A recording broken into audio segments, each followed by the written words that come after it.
I work as a night watchman. I operate in a building owned by a government agency. They specialize in science and research related to space exploration.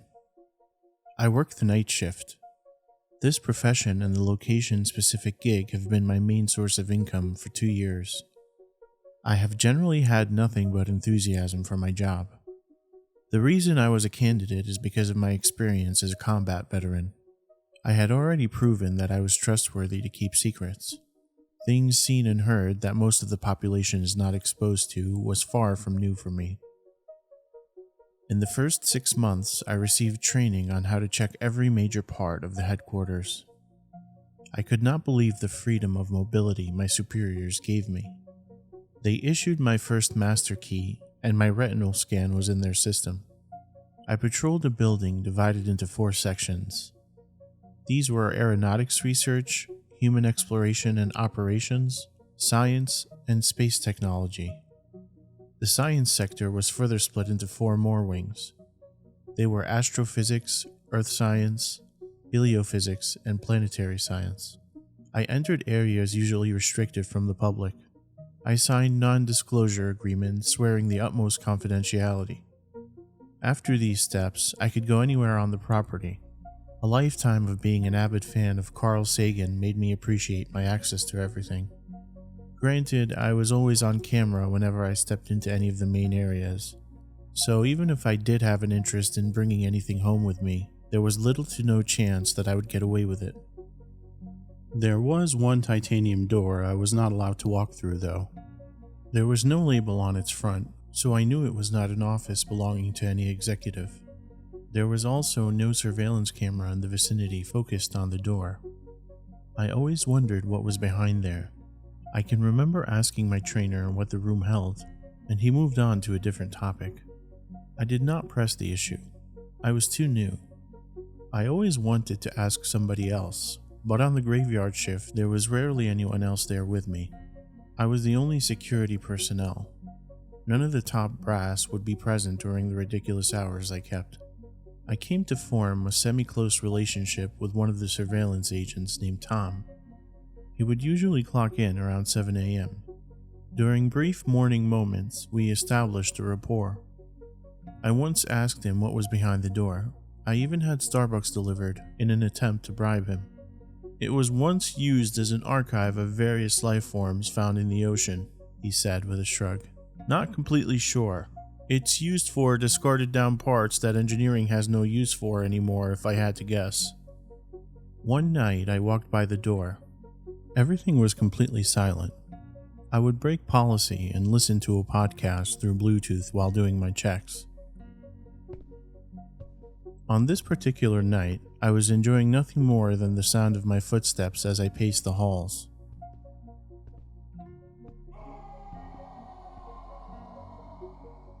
That was when I heard a scream. I slammed my fists on the door.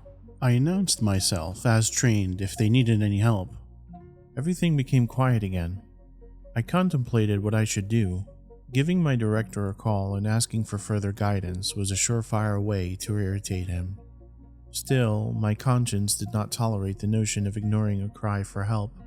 My mind always went to the worst-case scenario. I retrieved my cell phone and called someone of a higher rank.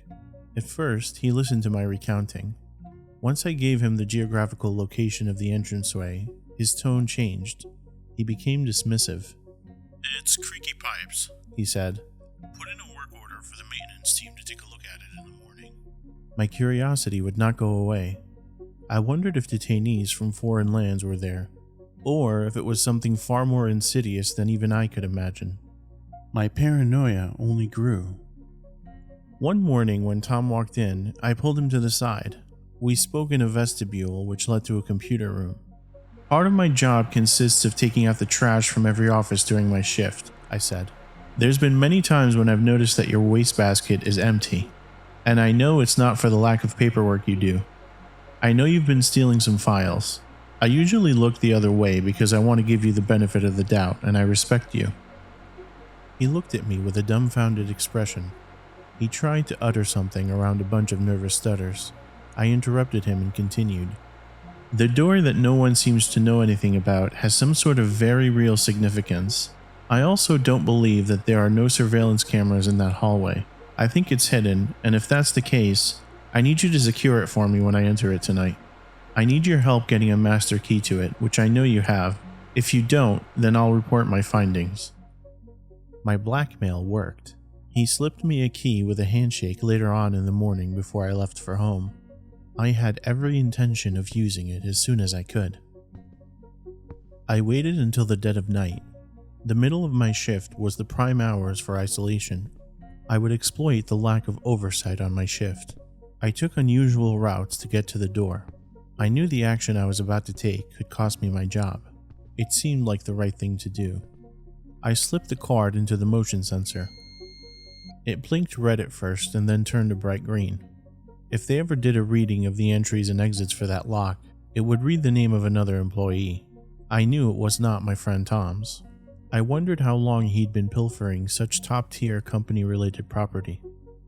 The door cracked open. When I walked in, the chamber was completely black. I took a few more steps in. I found a fluorescent overhead light that illuminated the area with each step I took. A siren went off. The shriek made me feel as though my eardrums were about to burst. I looked around to see if any strobe lights were spinning, but did not see any. I turned around and saw another lock on the inside of the room. It was near a metal slab that held stacks of manila envelopes. I put the key into it and the alarm ceased. Although I had made the trouble signal evaporate, I still expected men with guns drawn to crash in. I expected shouted orders to get down and surrender. I had a nightmarish vision of someone putting a black bag over my head. I knew they would bring me to a secret prison on an island in the middle of nowhere. I gazed around the room. Everything seemed primitive. There were large machines that looked as though they came off of a battleship from the 80s. They were rust-colored and grimy. There were so many metallic, spindly, and industrial contraptions. Cobwebs and dust blanketed everything. In each corner of the ceiling were large speakers, and they were not a brand I recognized. It seems as though they were custom built for this place. I turned the corner and peered into the adjacent room. I could not believe what I saw. A podium with illustrations of seraphim wings stood in the center of the domain. A circular glass encasement wrapped around the top. I approached it and peered through the translucent barrier. A horrible smell greeted me. I found another slot. I used the key once more to get the glass to retract and fold so I could see the contents on top of the slab. It was a thick stack of yellow legal pads. Each page contained finely printed chunks of text in fine calligraphic handwriting. I began reading from the top. I flipped through the pages. I found the author to be a well-known scientist I had small interactions with regularly. Within the last few months, the document began, I have received a series of acoustic sound waves. The scales I used to track their sonic trajectories gave me accurate measurements. I have determined that it comes from the asteroid Icarus. These readings make it even more difficult to capture. Their erratic and unpredictable distances are challenging. They formulated actual syllables, albeit unfamiliar ones. Their sounds were guttural and diaphragmatic. There was a strange aggressiveness to the vocal cord projection. I transcribed each one painstakingly. I ran everyone through an archived database to see if there were any matches. My decision to do so was random and experimental with the lowest of expectations. What I discovered is they did form a language from here on Earth. It was one created by English Renaissance occultists John Dee and Edward Kelly. I gulped before I continued on to the next paragraph. Very little fazed me, but something about the paranormal always left me uneasy. The tellings of jinn and ghosts in Afghanistan resonated with me. So did the evidence of curses after hard-fought battles which desecrated sacred sites. When translated, the text is cohesive in its native form. It follows a linear structure and manages to be comprehensive. It tells a very familiar tale for anyone who ever went to Sunday school. It is a first-person perspective story about an entity that claims to be a fallen angel. The angelic creatures, benevolent or malevolent, ended up exiled from their original galaxy. They stress the pure destructiveness of their power. They compare their threat level to Luciferian influence. I continued flipping through the pages. There was a variety of strange charts and glyphs scattered throughout. I went down to open one of the cupboards at the bottom of the podium and knocked the whole thing over. The scientist's body lay there in a crumpled position. His innards seeped out of his stomach. The carvings on his flesh resembled angel wings.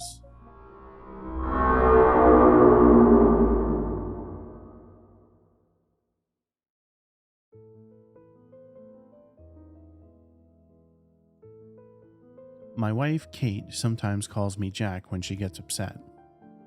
Jack was the name of my wife's first husband, and that's pretty much all I know about him. Kate was reluctant to talk about the marriage. It was unusually brief and, from what I gather, wholly unpleasant. I did my best not to pry. Still, the idea that there was a man before me sometimes tugged on my insecurities. I usually kept my feelings to myself as I didn't want to open any old wounds. But now I'm starting to wonder what happened to him. I met Kate shortly after I finished my undergrad at the Houston Symphony. I'm not sure why I went since I never preferred classical music, but I couldn't complain about free tickets. Unbeknownst to me, I would sit next to my future wife during Mozart's Requiem.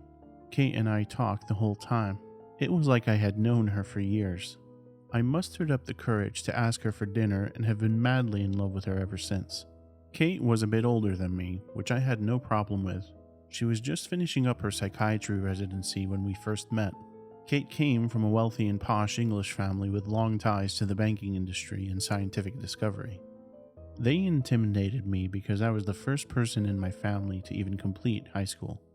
We didn't see Kate's family very much, and I got the impression that they disapproved of our relationship. But that didn't matter to Kate. She loved me for who I was. We eloped after only 6 months of dating and moved in together. Kate started her practice in our new home, and life began to make sense. I didn't have to worry about money anymore, and Kate suggested I quit teaching to focus more on my novel. I've been writing a book, but my creativity and willpower took a dive when I started teaching. Sitting at my desk all day was dull and isolating. I sometimes wondered if I was even meant to be a writer. To decompress, I'd take walks in the park and watch the landscapers cut the grass and trim the hedges. I felt an odd kinship toward them and fantasized about riding on one of their lawnmowers in the hot sun. Anything was better than being crammed at my desk, but I knew Kate would be disappointed if I gave up writing entirely. The boredom got to me one day. I just couldn't stand being trapped in my study for another 8 hours. Kate was at a medical conference, so I had the whole house to myself for a few days. After 1 or 2 bottles of wine, I found myself standing outside of Kate's office. Kate was very protective of her office space, and I couldn't step foot in there unless I brought her lunch. But I was drunk and my curiosity got the better of me, so I went in. Kate's office was smaller than I remembered. It had olive green walls and was usually dimly lit with candles. There was a relaxing waterfall fountain in the back corner, and when you lay on the chase lounge, you felt like you were in a tropical paradise. I sat down to clear my head when I noticed another door in the room. I was sure that I had never seen it before. I opened the door and was greeted by a black room with soundproofed walls. In the middle of the room was a tiny round table with 2 lounge chairs. An old light bulb hung from the ceiling. What the hell was this place? It felt strangely familiar, and I felt anxious when I explored it. In the corner of the room was a dusty filing cabinet. It must have contained patient records. I know I shouldn't have opened it, but I was still inebriated enough to do something irresponsible. I opened the top drawer, but it only contained one thing: a wrinkled composition notebook. I picked up the notebook and realized it was someone else's journal. The first date was almost 10 years ago. Written on the top margin in faded black ink, Jack Taylor. I rushed back to my study and slammed the door. I knew I would feel terrible for invading Kate's privacy once I sobered up, but I started reading the journal anyway. The first entry was short, and many words were either crossed out or misspelled. Dr. Kate said I should keep a journal to write down my thoughts. She said it will help me feel better. So here they are. My name is Jack Taylor. I'm 25 years old. I was born in Waco. I like to be outside. I like to watch the Cowboys on Sunday. I like to drink Lone Star beer. That's all, I guess. I almost started laughing. No wonder their marriage didn't last very long. This guy was a total dud and not at all Kate's type. I wonder what she saw in him. I decided to keep reading as my ego prevented me from not making fun of this guy. I glossed over to the next entry. I showed Kate my first page and she got mad at me. She said this was a journal for feelings and emotions. Well, excuse me. It was her idea in the first place. I feel bad, I guess. She's so smart and I'm me. Just a gardener. I'll have my own business someday though, and then I'll ask Kate to marry me. I started to feel bad after the second passage. Jack may have been a bit dim, but I could definitely empathize with him. I always felt like I needed to be better for Kate. It could be hard to be with someone so much more accomplished than yourself.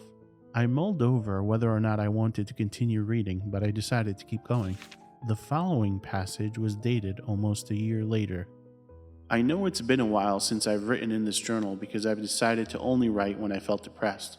Kate keeps bringing up the idea of me going back to school, and while that sounds nice, I'm content with our life. I enjoy writing and I even have ideas for a book. I'm not sure I want to return to college.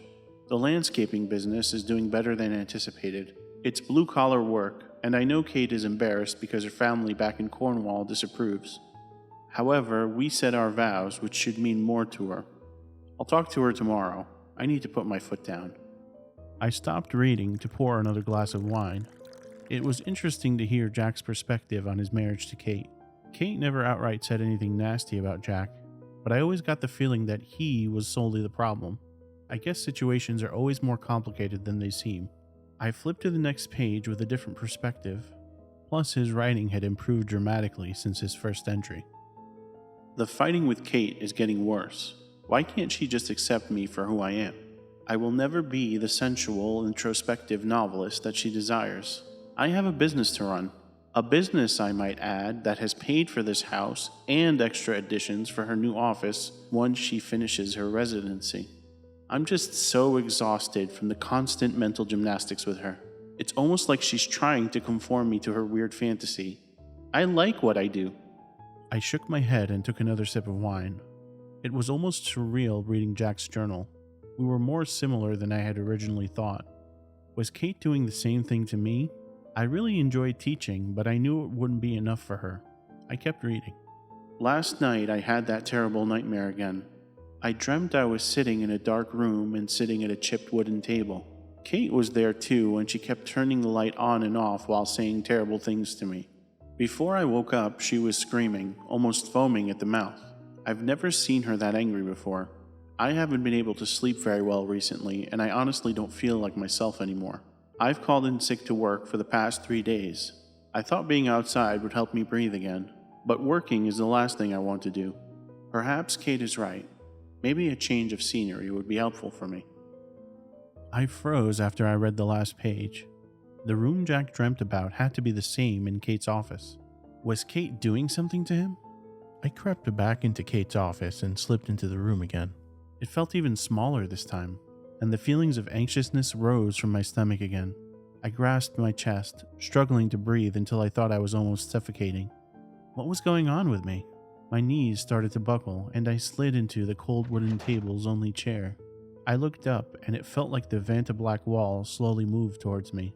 I mustered up all my strength and threw myself at the filing cabinet to put Jack's journal back. This time, I knocked over a small manila folder from the top of the cabinet. Was this here before? I grabbed it and rushed out of the room, collapsing on Kate's chase lounge. I quickly came back to my senses and inspected the folder.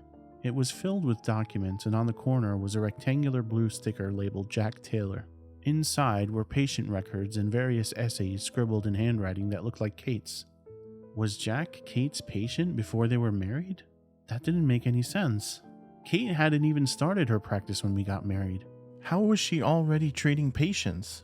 And to marry one? Kate was almost too paranoid about following ethical guidelines. To break her oath seemed unfathomable to me. Against my best judgment, I opened the folder and combed through the pages. Jack was undergoing treatment for dissociative identity disorder and depression. Early forms of the therapy weren't helping, and Kate wrote in her notes that she would try a controversial form of the treatment as an alternative: hypnosis. My eyes immediately darted to the corner room, the door still hanging wide open, revealing an abyss. So that's what the room was for. I kept flipping through the pages and found through Kate's notes that the therapy seemed to be working, though Jack's disorder desperately tried to fight it. There were several documents on hypnotherapy and a letter from a former professor on his experience implementing the procedure. I knew from Jack's journal that he had vague memories of being hypnotized and that they manifested into his dreams. This was wrong. A photograph slid out of one of the papers in the folder. I picked it up to examine it. It was a picture of Kate and a man I assumed to be Jack. He was burly, with cropped black hair, a bushy beard, and an apparent farmer's tan. He looked familiar, but I didn't think I had ever seen him before. Maybe I learned too much about this man, but I'm deciding to confront Kate about him. She always preaches that honest conversations strengthen relationships, so now's the time.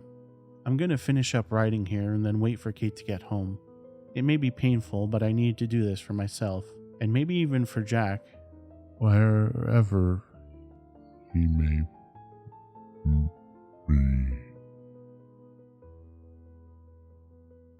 I suppose I owe you an explanation. I'm honestly impressed at how much of a sleuth you are. I have no idea how you came across Tom's musings, though it does not matter. Fine, I will grant you this one favor.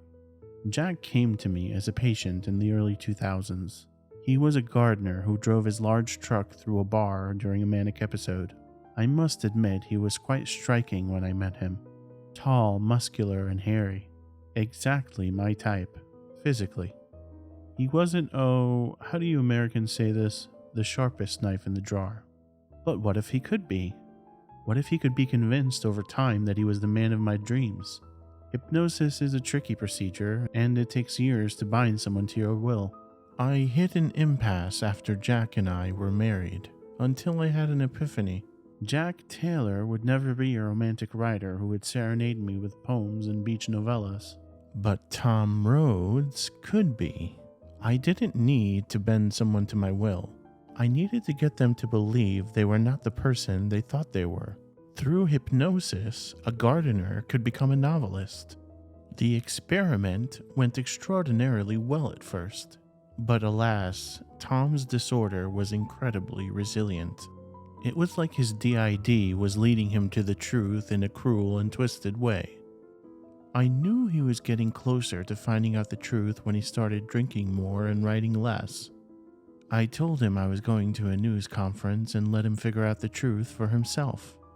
Where is he now? Oh, darling. I wouldn't worry about Tom anymore. His job is done, and he is now at peace. I'm ready to close the chapter on this experiment. I'm done with using hypnosis for love. But you, what are we going to do with you?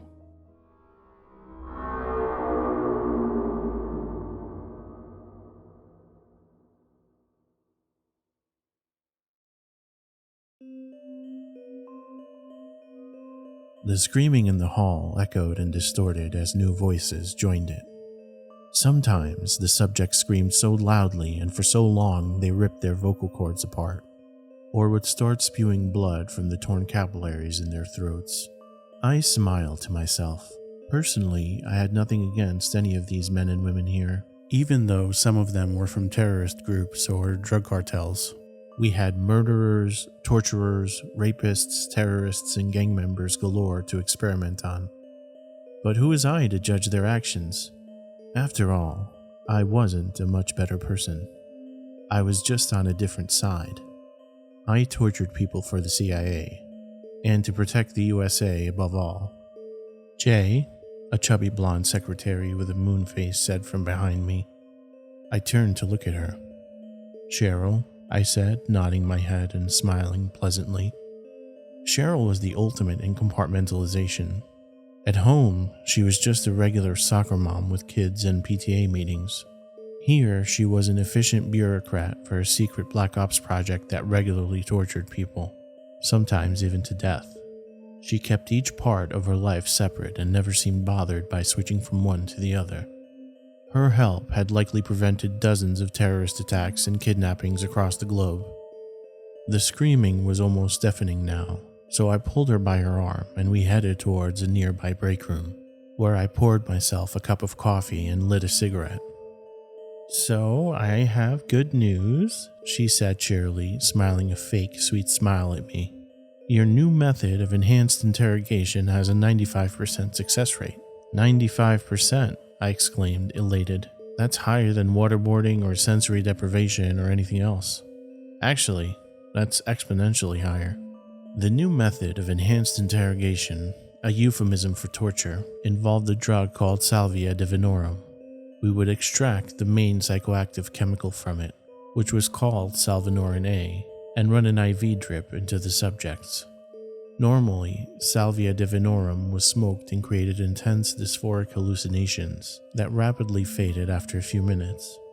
But by running an IV drip of the drug, we could keep the subjects drugged in a nightmare horror state for days or weeks.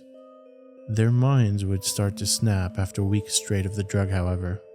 At times, we would combine the effects of the drug with sensory deprivation or waterboarding on the most hardened subjects.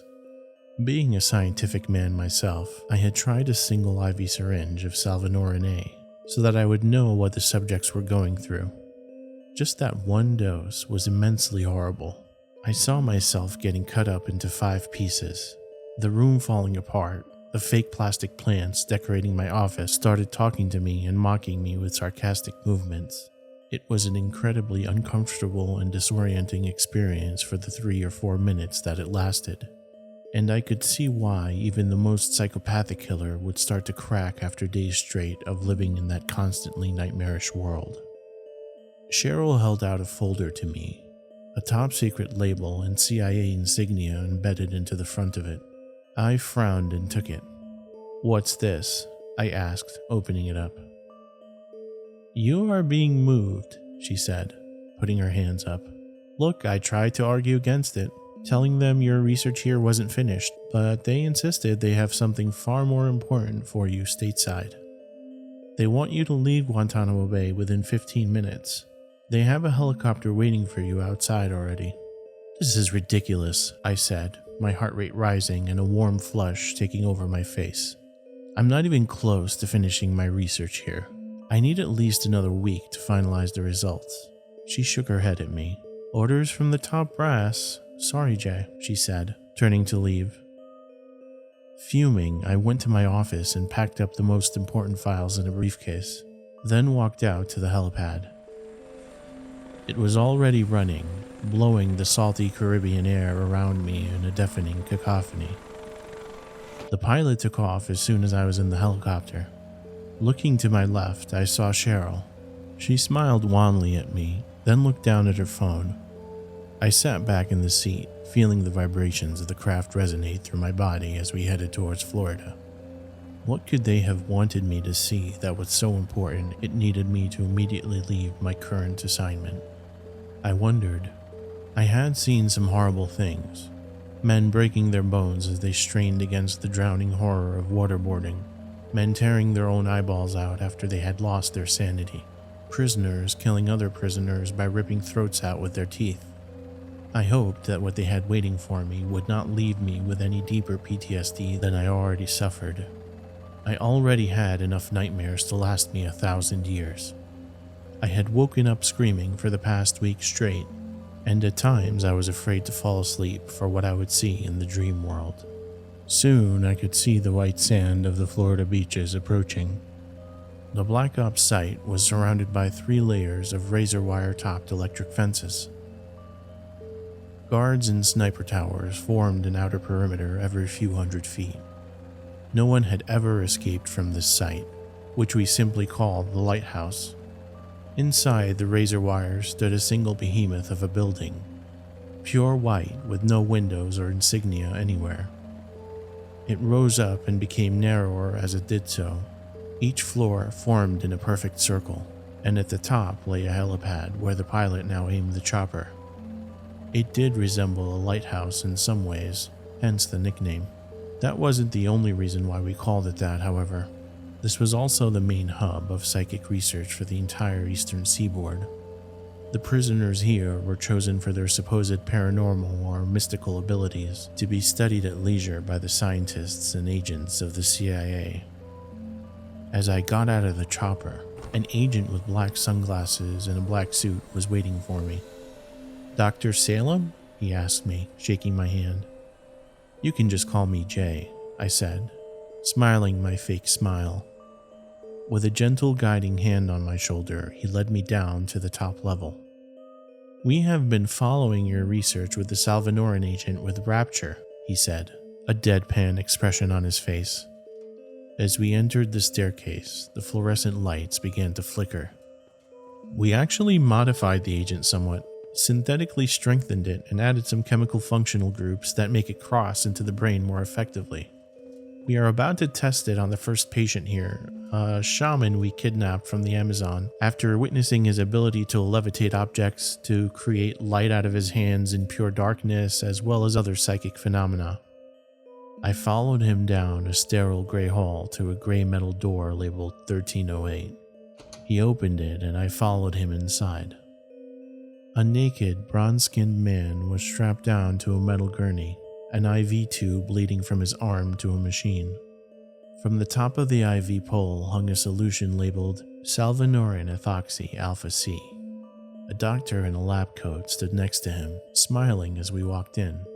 The CIA agent nodded at him, and he turned on the machine, letting the solution begin to drip down the clear plastic tubing and into the vein of the restrained man before me. His eyes widened in surprise, and he lifted his head and looked straight at me. The fires of hell seemed to dance behind his dilated pupils.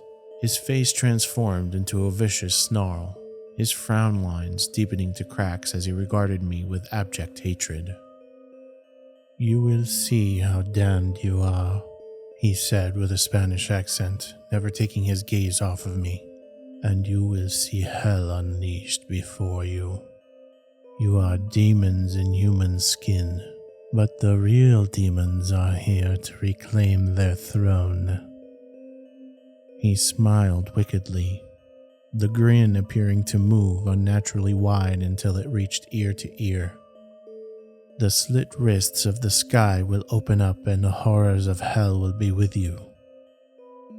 "Why is he still talking?" I asked the doctor. Usually, subjects become immediately incapacitated by the intensity and dysphoria of the experience. I've never seen one able to talk before, even on Salvinoran A, and you claim this chemical is much stronger than that. The doctor shook his head. "This is not a normal subject, Dr. Salem," he said to me. "This man broke the necks of 2 soldiers as we brought him in without even touching them. In terms of psychic powers, he's one of the strongest specimens we have ever seen. We have given him large doses of other drugs such as LSD and barbiturates, and he seems to metabolize them much faster and remain mostly unaffected even when he's injected with heavy doses." I looked back at the shaman and immediately realized something was immensely wrong. Where there had been a white wall behind him, there now stood a fiery red hallway that seemed to extend for 1,000 feet. His gaze had left me and now stared into the back of the room. A massive metal door that looked hundreds of feet tall stood there. With a shriek of metal, it began to slide open slowly. "That door hasn't been opened for 100,000 years, the shaman said, his voice rising with a mixture of euphoria and rage. "But I have opened it for you now." Smoke and fire poured forward from the door as dozens of blackened, grasping hands grasped it, trying to push it forward faster. The mammoth weight of it held them in for a few seconds longer, but as more and more hands joined in, it started to fly open, then smashed into the wall with a deafening roar, like a gunshot going off. I turned to run then, but found the door behind me locked. I ran to it, trying to open the knob or turn the deadbolt, but it felt like I was fighting against a solid metal wall. Looking back behind me, I saw the first of the beings had reached the end of the hellish entryway and reached the CIA agent and the doctor. The beings that ran into our room had blackened, sizzling skin, smoke still bellowing behind them. They had no clothes but only burnt flesh.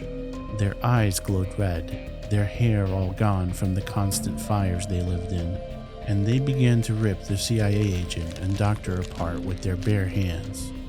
They tore off their skin, leaving blackened marks as they flayed them with sheer brute strength, licking the blood off their hands with sighs of pleasure. At that moment, the door to the room burst open and a team of CIA agents in SWAT gear entered, assault rifles raised. I let them all run past me and then tore off down the hall. Behind me, I heard screams that echoed after me. I ran back to the helipad and told the pilot what had happened, and we quickly left that den of horror. I don't know what happened back at the lighthouse, but I got out alive. The pilot and I were the only ones, as far as I know, who left that place alive. Hopefully, the evil was contained within its walls. But if it gets out, it may lead to the end of our world.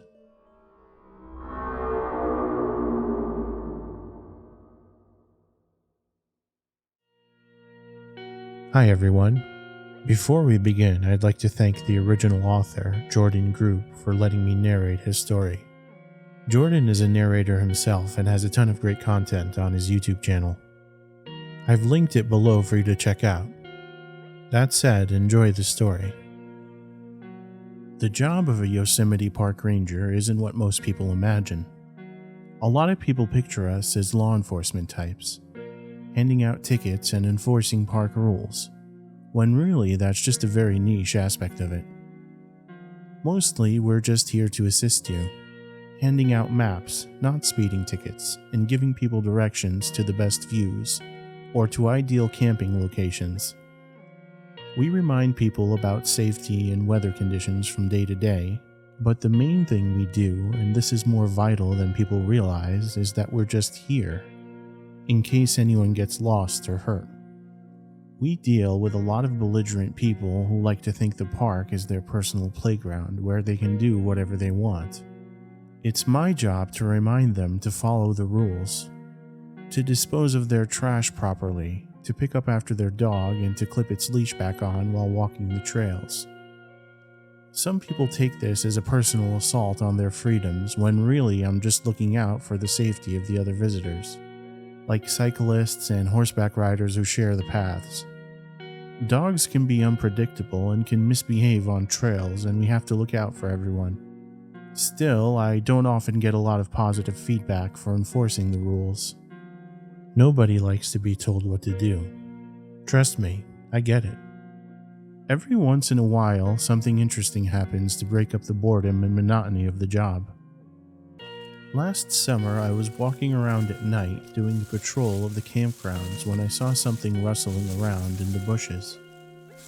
A guy came crawling out dressed in a furry dog costume. I asked him if he was okay, and he just barked happily, then crawled away in the opposite direction.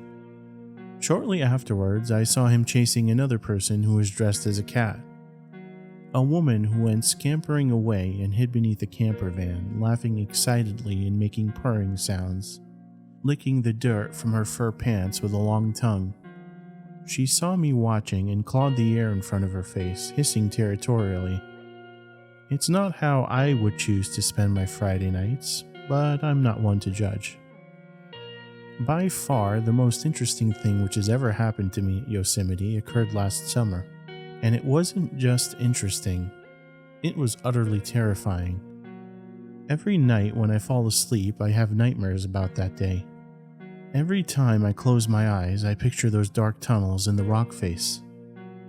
It all started when someone called in a report saying they were out on the Cathedral Lake Trail when their brother went missing. The pair had been out hiking when they got separated somehow. At first, we thought it was just a routine mishap. People go missing in Yosemite all the time. It's no big deal in most cases, since usually the missing parties are found quickly enough.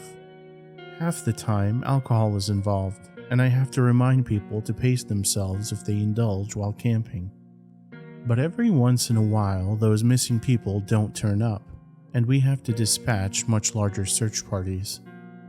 In this case, I went out on my own at first, heading to where the man had called us from.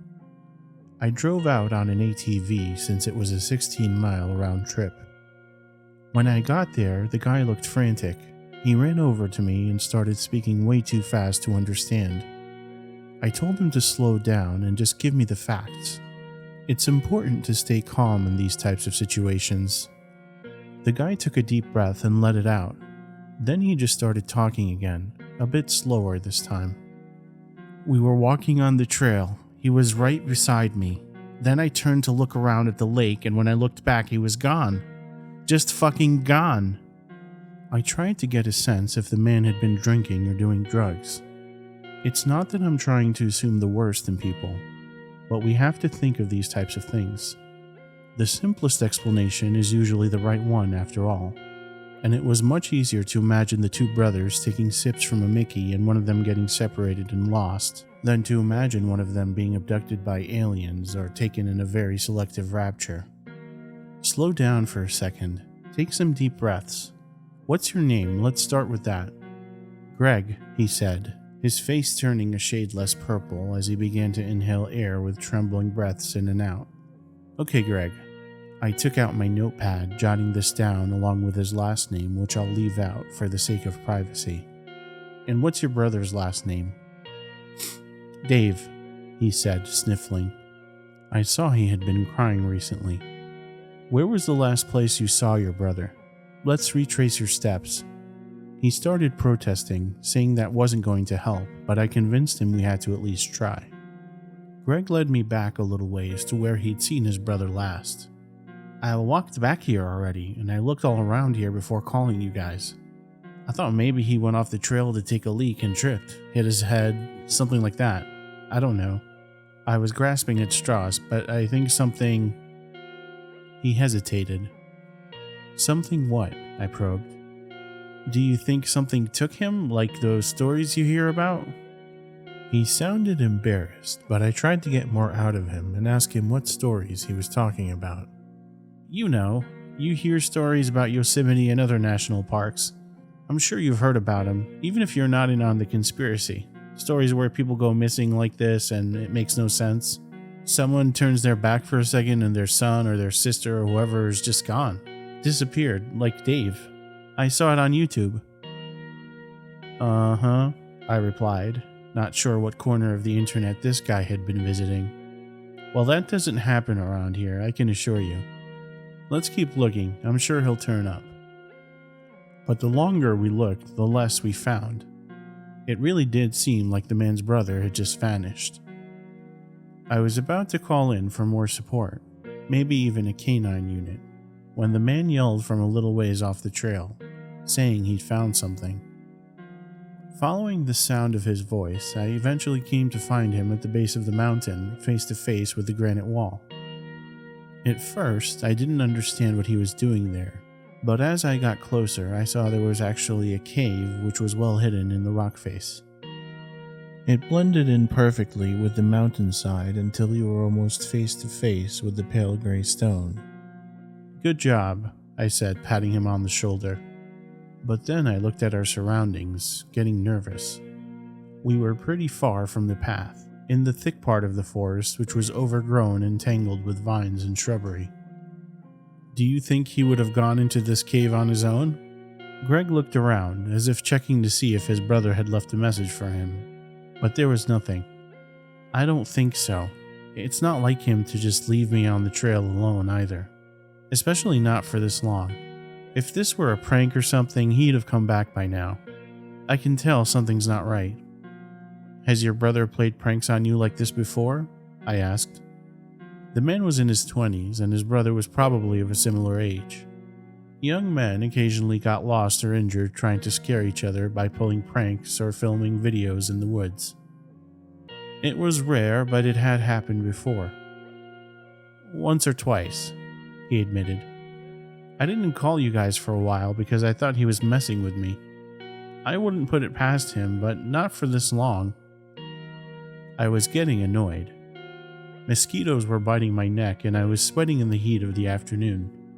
After marching through the foliage for hours, I imagined the guy hiding inside the cave trying to scare his younger brother. Maybe he had fallen asleep in his dark hiding place, or he was just pushing it too far. But either way, I was upset. If this was a prank, it had wasted most of my afternoon.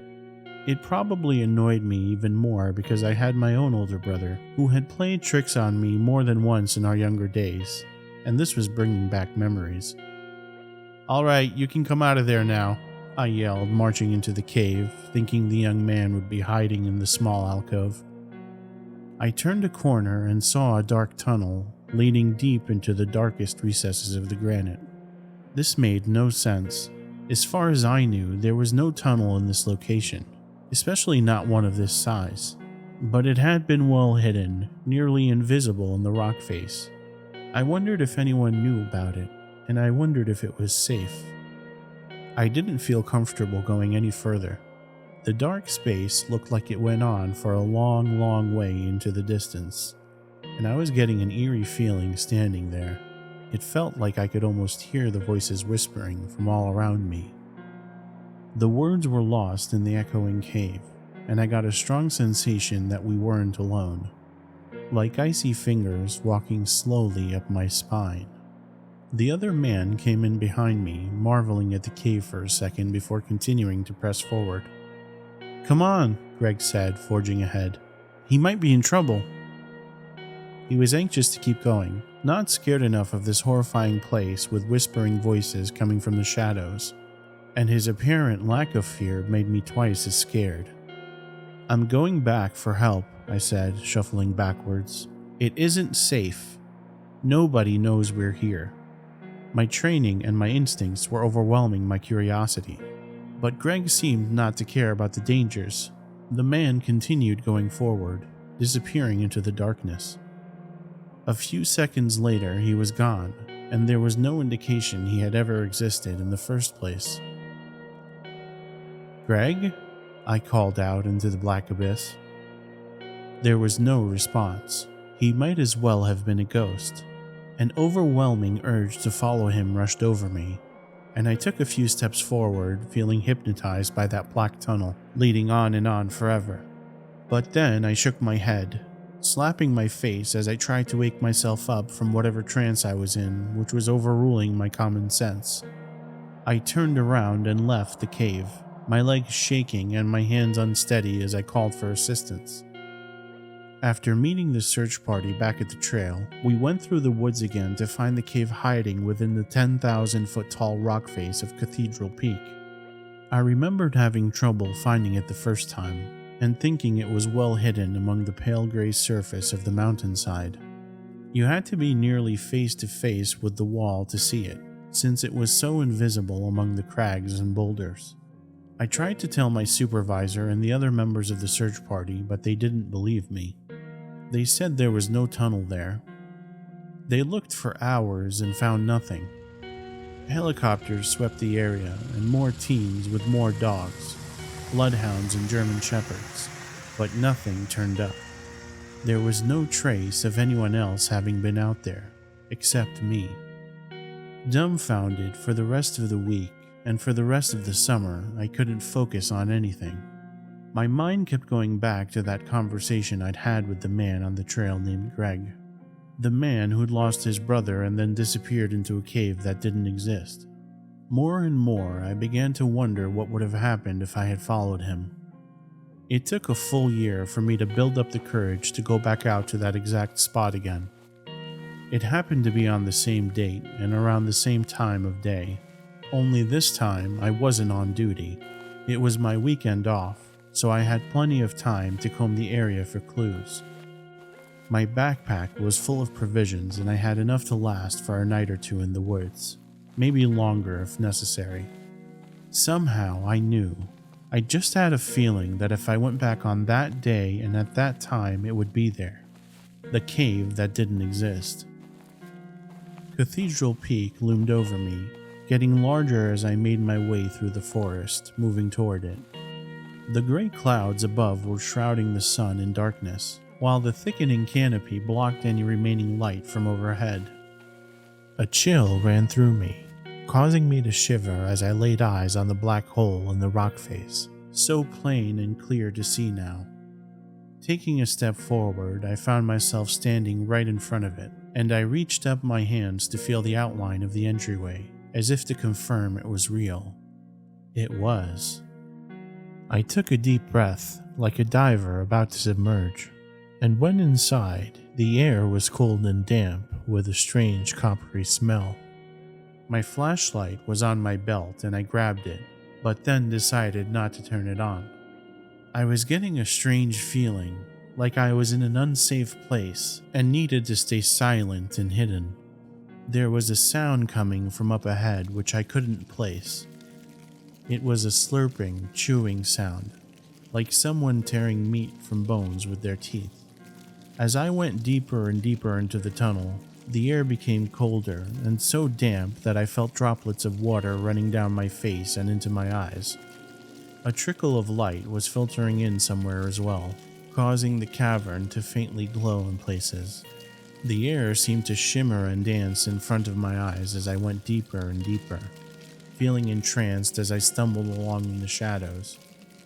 Faintly, I realized there was something wrong with me, as if I had been drugged, but I no longer cared. In fact, I found the sensation to be quite pleasant. And then I was abruptly awoken from my daydream as I came around a corner and saw the horror unfolding within the guts of Cathedral Peak. I can't possibly explain what I saw down there, and the shadows obscured most of it, drenching the monstrous creature in darkness. But the impression I got was of something like an octopus or a squid, crossbred with an oversized plant or a fungus, sucking and slurping, chewing and crunching something between its teeth. After a few moments of inspection, I realized that it was a person's face that was being eaten, as the details could just barely be seen in the dim light of the cave. The skin was being stripped from its cheeks, the eyelids ripped off, and the lips peeled back and slurped up like noodles. Tentacles like tangled vines were everywhere, slithering and sliding across the pale gray stone floor all around me. At first, I thought it was the mud beneath my feet, but as I came fully to my senses, I realized that it was blood mingling and mixing with the dust beneath my feet, creating a dark, toxic red slurry which sucked at my boot heels. The tentacle vine things were everywhere, I realized with numb shock. My feet were actually stepping on some of them, and I was amazed the creature hadn't noticed me yet, but it was obviously too caught up with whatever meal it was currently ingesting. Feeling very glad I hadn't turned on my flashlight, I began to back away very slowly, my boots crunching across the writhing tentacles. A sick knot in my stomach was rising up and threatening to make me puke, fear and revulsion twisting my gut. My mind was spinning and my thoughts were racing, understanding there was a very good chance I would never leave this place. I tried desperately not to step on any more of the squirming, writhing tentacles, which moved and twisted on the floor of the cave, soaking and basking in the blood which had been spilled everywhere, like pigs rolling happily in the mud. There was no possible way there could be so much of it, I thought. No person has this much blood. This is like a river. And then I saw the others. They were hanging suspended from the ceiling, from the walls, from everywhere. Amidst the purple vine tentacles, they breathed in and out, still being kept alive, but just barely.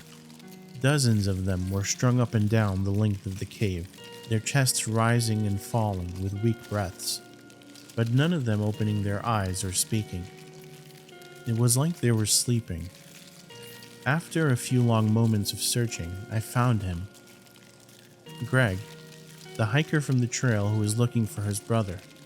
He was hanging upside down from the wall just beside me, his eyes closed.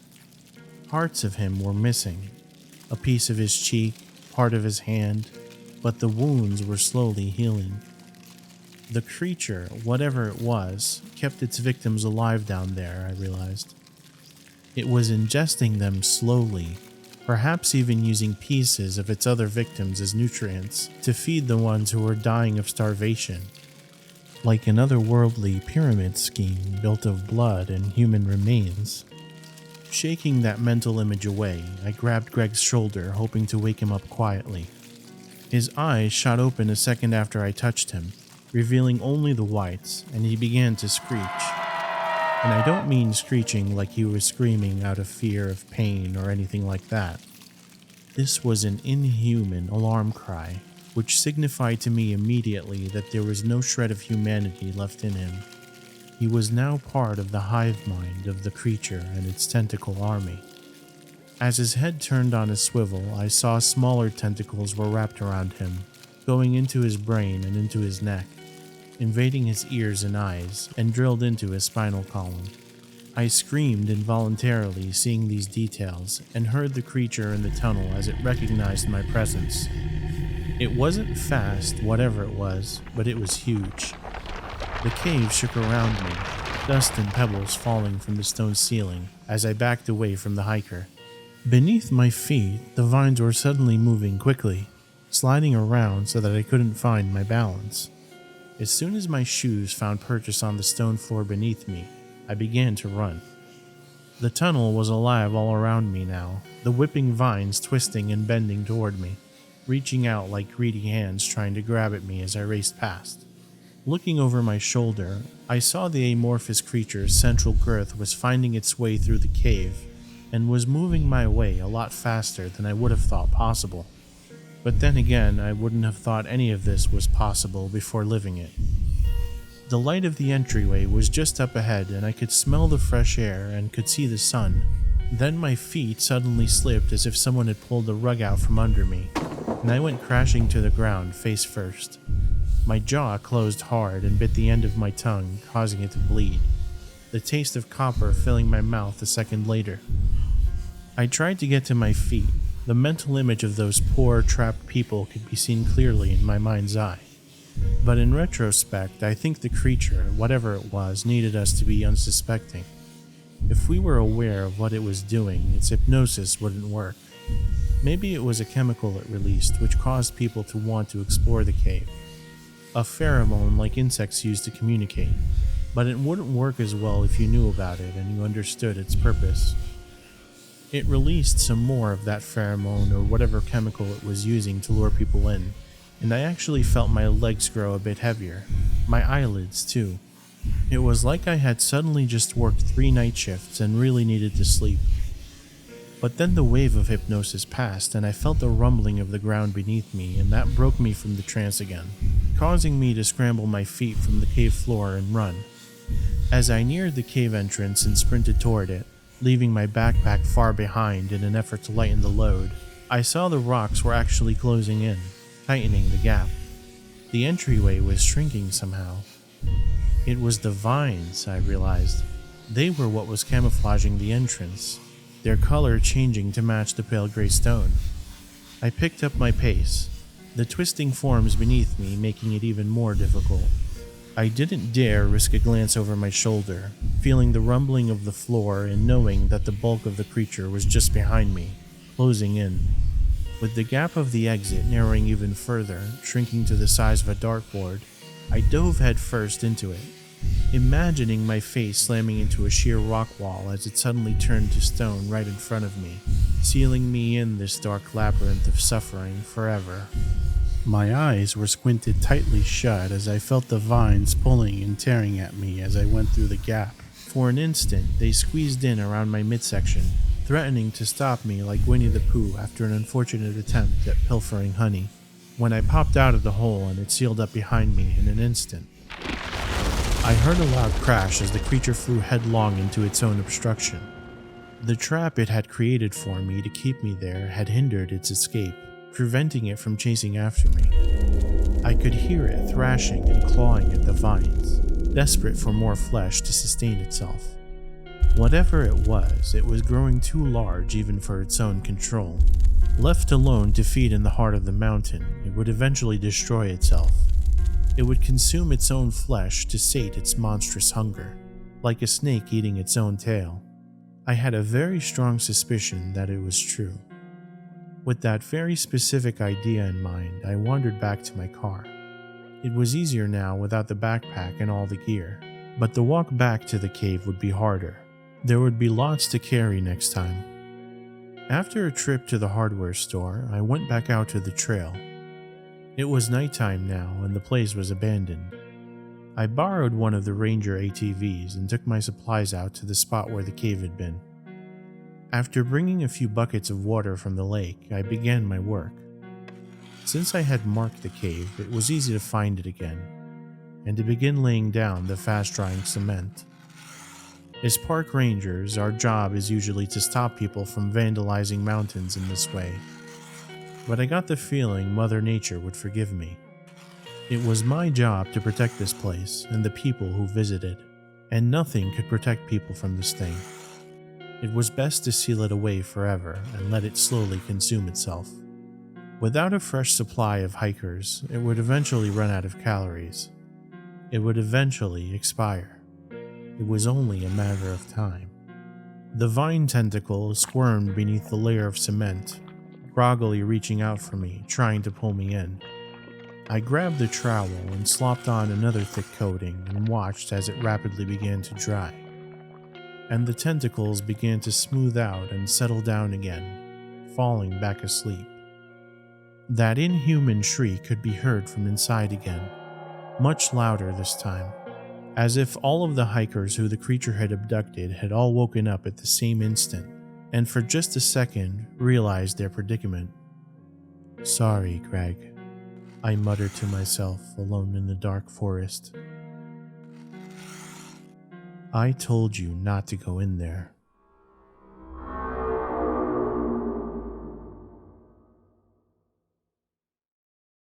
I think I got scammed, and it almost killed me. The listing said private cabin retreat, not another living soul around for miles. I guess technically it wasn't wrong. Yes, there were plenty of red flags, but this was my first vacation by myself, so I thought I was just being overly paranoid. The drive up was quiet and uneventful, but I got there much later than I had hoped. It was nearly dusk as I pulled into the long and winding dirt road leading to the cabin. The entryway was shrouded in tall trees, and for a moment I thought I saw someone watching me from just behind the tree line. But I looked back and no one was there. I told myself I must have imagined it. I'd just seen one of the shifting shadows from the setting sun among the heavy foliage. When I had first entered the address into my navigation app, I was disappointed to see the address was for a campground.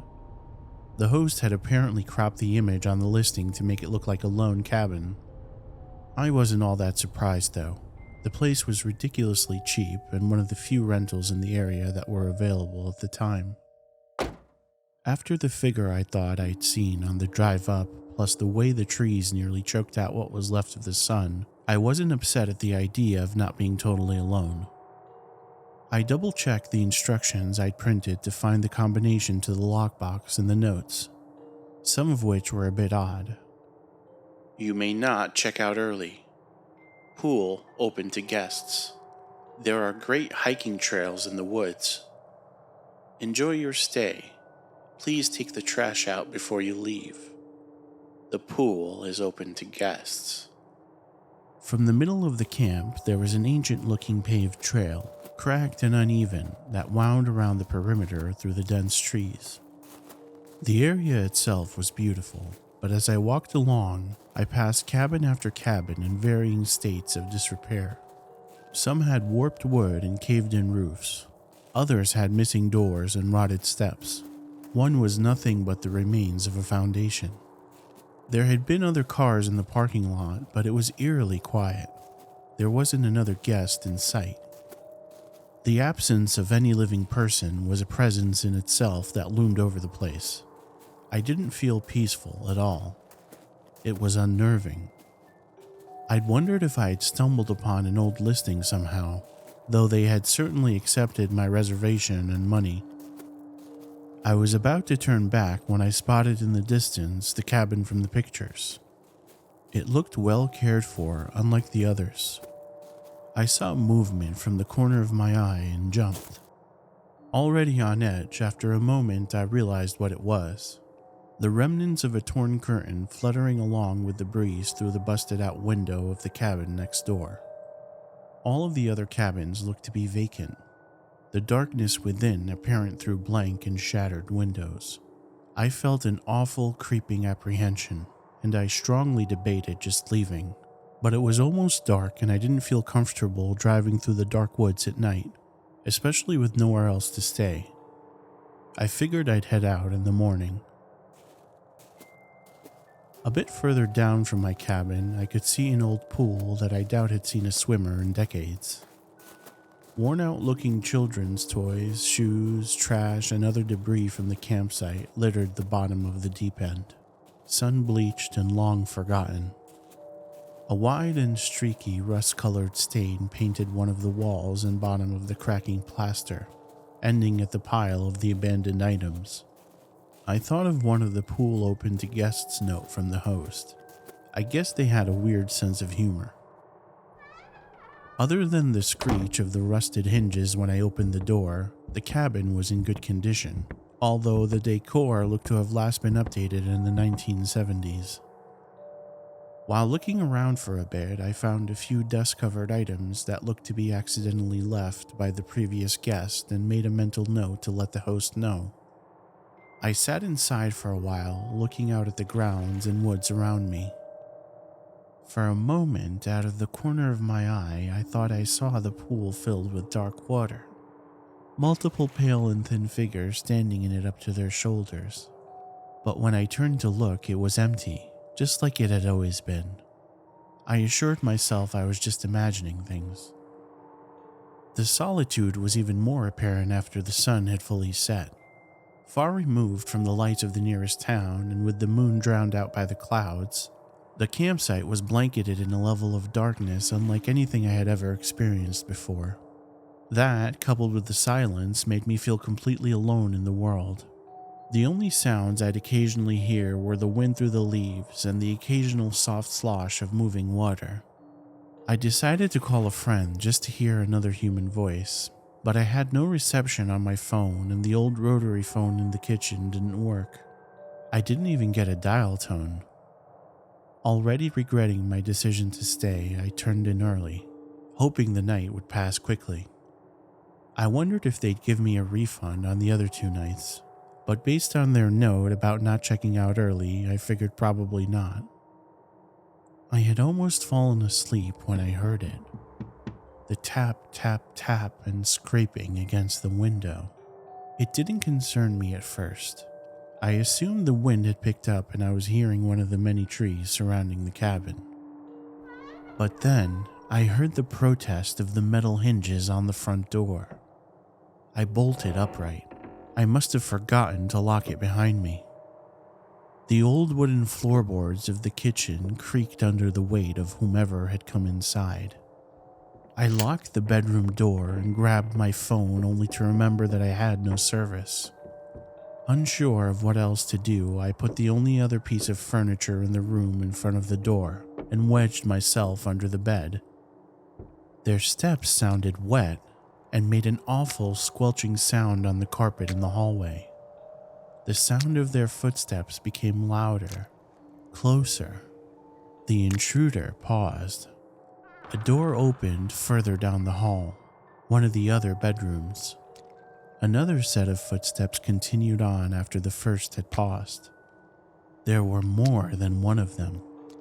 Methodically, slowly, I heard someone enter each room, walk around it, leave. They were working their way down the hall, closer and closer to the room I was in. I really thought I was experiencing what were to be my final moments on this earth. That time, it came from the bedroom door, and in the closer proximity I could hear the scrape of the long nails on the rough wood. They turned the handle and I held my breath, hoping the flimsy-looking lock would hold. When it didn't open, they alternated between tapping at the door and slamming against it. I heard the slow and deliberate steps of one of them leaving, and not long after, the tapping on the window resumed. Sometimes I'd hear the painfully shrill sound of something sharp being dragged along the glass. I spent every moment of that night wide awake, with my heart pounding in time with the taps at the door and windows. It was nearly dawn when I finally heard the last pair of footsteps fade into the distance, the front door open and close for the last time. I waited another couple of hours for the sun to be high above the horizon before I felt brave enough to open the bedroom door. I somewhat expected someone to be out there, quietly and patiently waiting for me, but there was nothing to indicate there had ever been anyone there at all except for the dried, muddy footprints all over the wood floors and the still damp carpet. I gathered my things as fast as I could. Outside, I could see where the prints continued. They circled my car multiple times, made trips to and from the bedroom window. I saw that they originated from and ended at the long dry pool into which they disappeared. I noticed something else odd about the prints. They were misshapen. They looked to be made of bare feet, but the proportions were off. The image they suggested resembled no feet I had ever seen before. I loaded everything into the back of the car as fast as I could. I didn't even look back in my rearview mirror. As soon as I felt safe and had reception, I went to message the host, both to ask for a refund and to let them know what happened. They never responded to me. I decided to contact the company, but noticed the listing had been removed. Not long after, though, it was back up again. I filed a complaint, but it took a month for it to get taken down. I'm still not sure if it'll show back up again. I wanted to share my experience to encourage people to make better decisions than I did. If things don't feel right, please don't ignore the red flags. And if you see this listing, do not book it.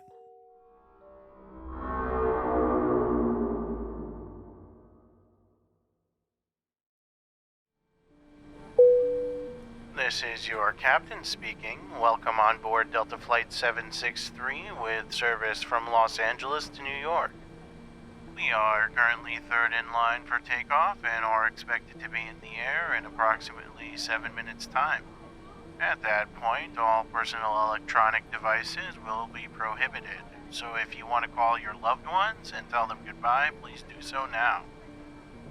I laughed when I heard that during the pre-flight announcement. The voice was cheerful enough, though, so I assumed he meant it in an innocent way. I guess that's why my wife Mariah didn't even notice it as odd. That's the thing about Mariah. I love her to death, but she's the least observant woman on the planet. It would be an understatement to say she lived in her own world. It's more like her own dimension, complete with a plethora of alien races, with their own languages and a galactic drama all far more interesting than reality could hope to compete with. Even so, I don't understand how she could still be sitting there, complacently reading after the next announcement when we were in the air. We are currently cruising at an altitude of 33,000 feet at an airspeed of 450 miles per hour. It might feel comfortable in here, but have you ever wondered what would happen if you stuck your head out the window? I poked Mariah and gave her my best "are you hearing this shit" face. She nodded, although I doubt she knew what she was nodding to. Her eyes never left the page. The air pressure would literally start to rip the skin from your skull, droned the amiable loudspeaker.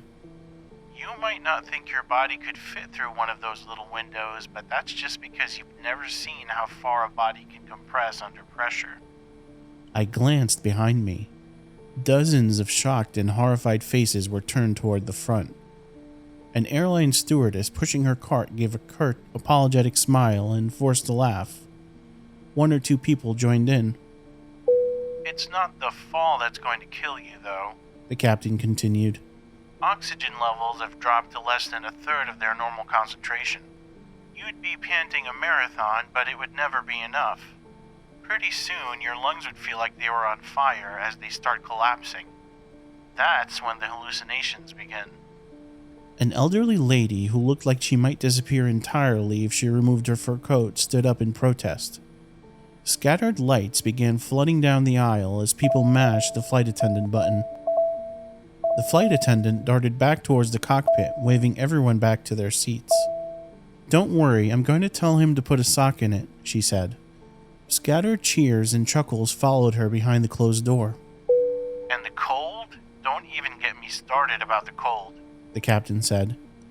"It's -70 Fahrenheit out there.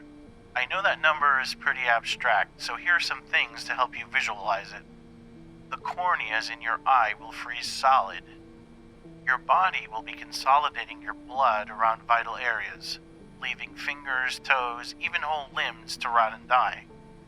You'll be long gone before you reach the ground when your body..." The loudspeaker crackled to silence. Open applause and laughter down the entire length of the plane. Too bad. I was laughing along with the rest of them. I was looking forward to hearing about what happened when our bodies hit the ground. "It's not over," Mariah said, flipping another page. Her voice reverberated with the slightest of tremors. White knuckles refocused their grip around her book. "Don't tell me you let that rambling bother you. That must all sound like some kid's bedtime story after the stuff you read." She shook her head, gesturing back towards the cockpit without lifting her gaze. I glanced to see the stewardess emerge from the door. "Take a look at her and tell me everything is fine," Mariah said. I couldn't. Frayed hair and wild eyes, the woman looked as though she'd seen a ghost. The rest of the passengers seemed to have lost their interest after the announcements had stopped. But I continued to watch as the stewardess quick-stepped over to another flight attendant, grabbed her roughly by the arm, and dragged her urgently back toward the cockpit. "What do you think is going on in there?" I asked. Mariah closed her book and her eyes. Rapid, shallow breaths, and now her hands were clutching the book so tightly that they were rattling the meal tray. "I'm going to go take a look," I said. "You stay right here, okay? Everything is going to be fine." My words were punctuated with a vicious bounce of turbulence. The lights flickered off and on so quickly that I couldn't be sure if I imagined it. A murmur echoed down the plane, quickly dissipating as the smooth flight resumed. "Too late," Mariah whispered. "It's already happening." I tried not to dwell on her cryptic anxiousness as I unbuckled my seatbelt and sidled up to the front where the bathrooms were. There weren't any other flight crew around, no one to stop me from walking all the way to the cockpit door and giving it a push. It drifted open without the slightest resistance. The two flight attendants were sitting in the chairs behind a wall of intricate controls, both on the edge of their seat, one of them desperately clutching a radio transmitter between her hands. "We don't know what happened." I couldn't make out the static that replied. "No, sir. Both the captain and co-pilot."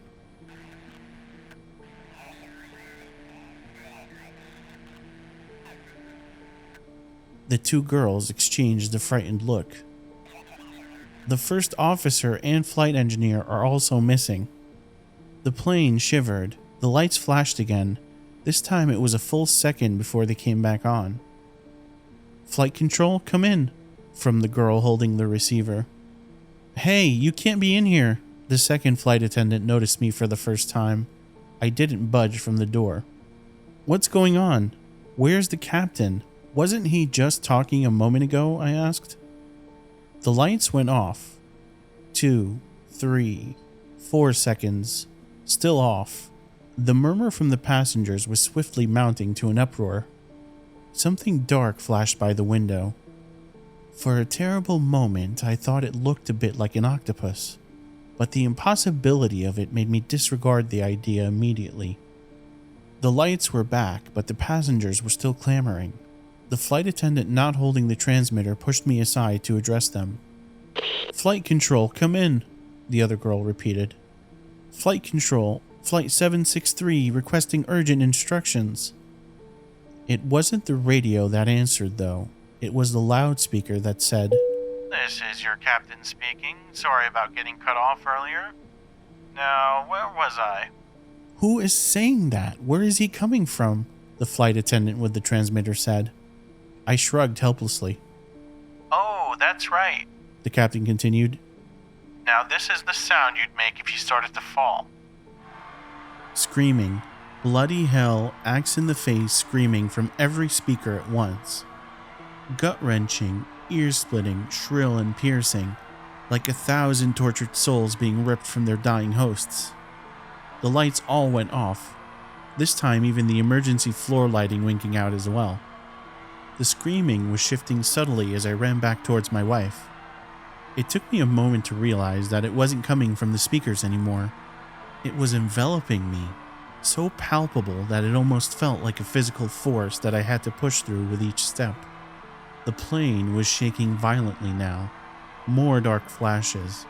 A veritable blizzard of writhing, formless shapes darting past the windows. Mariah, where are you? Are you okay? It was so loud I couldn't even hear my own voice.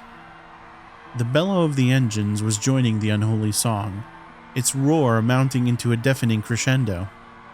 I blindly shoved my way through the teeming bodies surging into the aisle until a familiar hand clasped my wrist and dragged me back into my old seat. I hugged my wife, clinging on for dear life as the mad tumult hurled us through the unforgiving passage of broken time. The lights came back on all at once. The plane leveled out instantaneously, gliding as smoothly as though we were adrift on still water. Wild, gleeful laughter filled every speaker, shocking and stunning the terrified passengers into the unity of silence. The only thing that didn't go back to normal was the view outside the window. Purple and orange clouds rose in twisting nebulae from the ground to spiral upwards into an unfamiliar sky. Long, desolate sand-blasted red dunes opened up like a surreal painting below us. Vegetation like I've never seen before cracked the forsaken landscape, some stretching untold miles into the sky. And those creatures, tentacled, black, about the size of a large bird, were swooping through the air in thick masses of unfathomable number. "This is your captain speaking." Not even a breath dared to interrupt. "Due to unforeseen circumstances, we've been forced to make an unscheduled landing before we reach New York. Please put away your tray tables and portable electronics and return your seats to their full upright position. We'll begin landing shortly." Mariah set down her book and pulled out her laptop from her carry-on bag. She handed it to me, but I hesitated before accepting it. I was staring at the black, tentacled creature blazoned across her book cover, and the title which read, Cruising at 33,000 feet without a pilot. Here, take it, she said, forcing the laptop into my hands. You're going to want to write this down. He said no portable electronics. She rolled her eyes at me, and I couldn't help but laugh at the sheer absurdity of it. I think there are more important things to worry about right now, I finished lamely. I think you're supposed to write this down, she insisted, her voice firm and level. She set the computer on my lap and held up her book again. I'd been so distracted by the cover that I hadn't even noticed the name of the author. I hadn't even registered my own name. "We're beginning our descent now," the loudspeaker said. Helpless, shaken, and utterly bewildered, I opened up the laptop and began to write. Mariah won't let me touch the book. I keep trying to steal glances during the descent, but she has been jealously shielding it ever since I saw the cover. The agitation on her face, the strained panic of something trapped beneath her skin. I can't tell if she's reacting to what's happening all around us or whether it's about what is yet to come. The plane is absolute chaos. The flight attendants have put on a brave face and are doing their best to be heard over the churning crowd. But the only voice that's reliably audible is that from the captain. "If you look out the left window, you'll notice the forest of boneweed. Once inhaled, its spores will diffuse through your alveolus and into the bloodstream. They will then take root in the bone, using your body as nutrients to grow into the mighty trees you see below. On your right, you have a lovely view of the dunes, which stretch almost as far as the eye can see. Fun fact is, they aren't sand dunes at all, but the aggregated eggs deposited by the macaca. Their evolutionary strategy of laying trillions of such eggs may seem inefficient, especially when only a dozen will likely survive to adulthood. The pupil macaca fight and devour each other in a brutal test of survival, though, and the ones who finally emerge will be some of the deadliest and experienced killers known to this world. We are hallucinating. Another voice finally penetrated the oppressive atmosphere of the cabin. A frail but stern man had clambered to stand on his armrest to be seen above the crowd. Salt and pepper hair, thick bristled beard, and heavy-set horn-rimmed glasses, he projected an air of confidence that the hungry crowd latched onto. An urgent hush washed over the passengers as he continued to speak. The oxygen levels have dropped in the cabin without our noticing, and we've all begun to hallucinate, he repeated firmly. We simply need to stay calm until the plane lands, at which point oxygen will be restored and everything will go back to normal. Are you seeing the dunes too? Asked the fur coat which wore the elderly woman. We wouldn't all be having the same hallucination. If disappointment could be captured as a sound wave, then it would sound like this. It's the captain's fault, asserted the salt and pepper orator. It's just the power of suggestion. We're all in a vulnerable state, and he's hypnotizing us. His confidence was deteriorating with each word, though, and tensions were quickly mounting again. I say we've slipped into another dimension, a young man with a face like an undercooked turkey interjected. We hit some kind of invisible wormhole in the air. That's ridiculous. There's no such thing as... Just because you don't understand it doesn't mean... Aliens! We've obviously been abducted by... Chaos resumed its rightful place. There were only two people I trusted to have any real answers. My wife and the captain. Both were a stone wall. Hands off, Mariah evaded my attempt to snatch the book yet again. I'm still reading. I hadn't seen her flip the page in a long time, though. It seems like she's been reading the same passage over and over again. Where did you even find this book? Picked it up at the airport, she said. It had your name, so I thought it would be worth a laugh. What have you read so far? She made a vague circle in the air with her finger, indicating the general scene around us. Any hint of what's going to happen next? There it was, the flash of tension again. She hesitated too long, and when she finally shook her head, I knew it was a lie. She knew I knew, too. We locked eyes and she squeezed my hand. Just because it's written doesn't mean it has to happen. But everything that was written so far has been true, I prompted. She nodded reluctantly. I couldn't take it anymore. I tore the book out of her hands, leaping into the aisle to get away from her. She sprang to life like a jack-in-the-box, flying after me, snatching it back, but not before I caught a glimpse.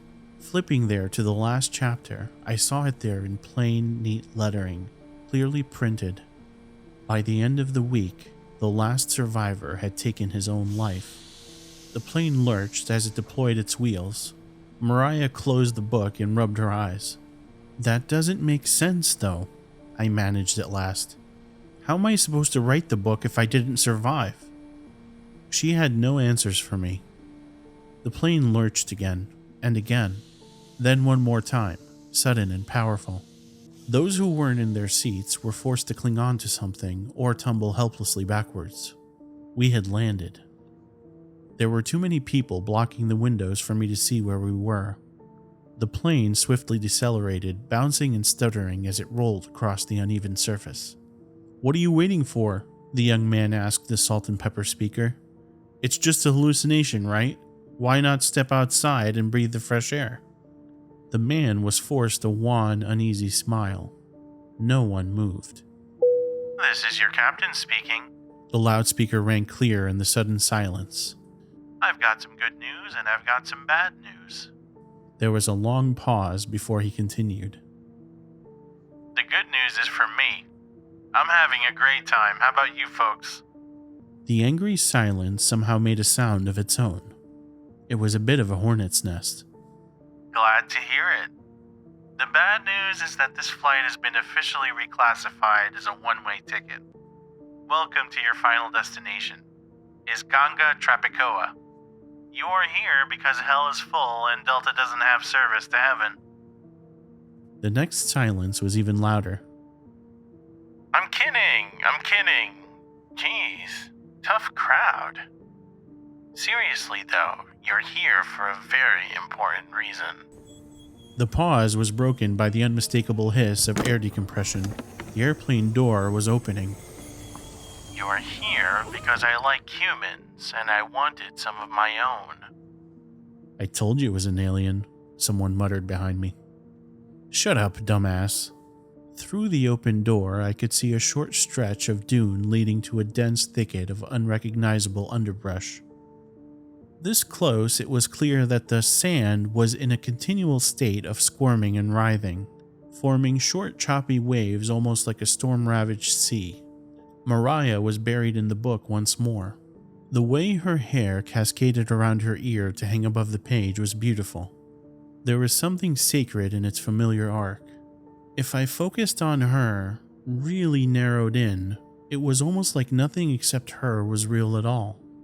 This is how she would look at home, sitting cross-legged by the window and concentrating so hard on her book that the rest of the world dissolved around her. Something outside the door screamed. It was exactly like the scream on the loudspeaker that had played during the flight, only this time it was real and unfiltered, and so loud I could feel my blood resonate with it deep in my eardrum. Passengers all around me were clutching their heads. Two of them closest to the door retching on the ground from the sheer overwhelming pressure of the sound. The scream terminated abruptly, and somewhere in the back of the plane I heard a child break into uncontrollable sobs. Mariah, though, she didn't even look up. I wish I could just make it all go away. Thank God she wasn't like me, though, because shining through the pit of my despair was the mischievous flash of her subtle smile. It was the smile I fell in love with that said, "I know something you don't, and it's going to change your world." "I think I know how to get out of here," she whispered. "Right on cue."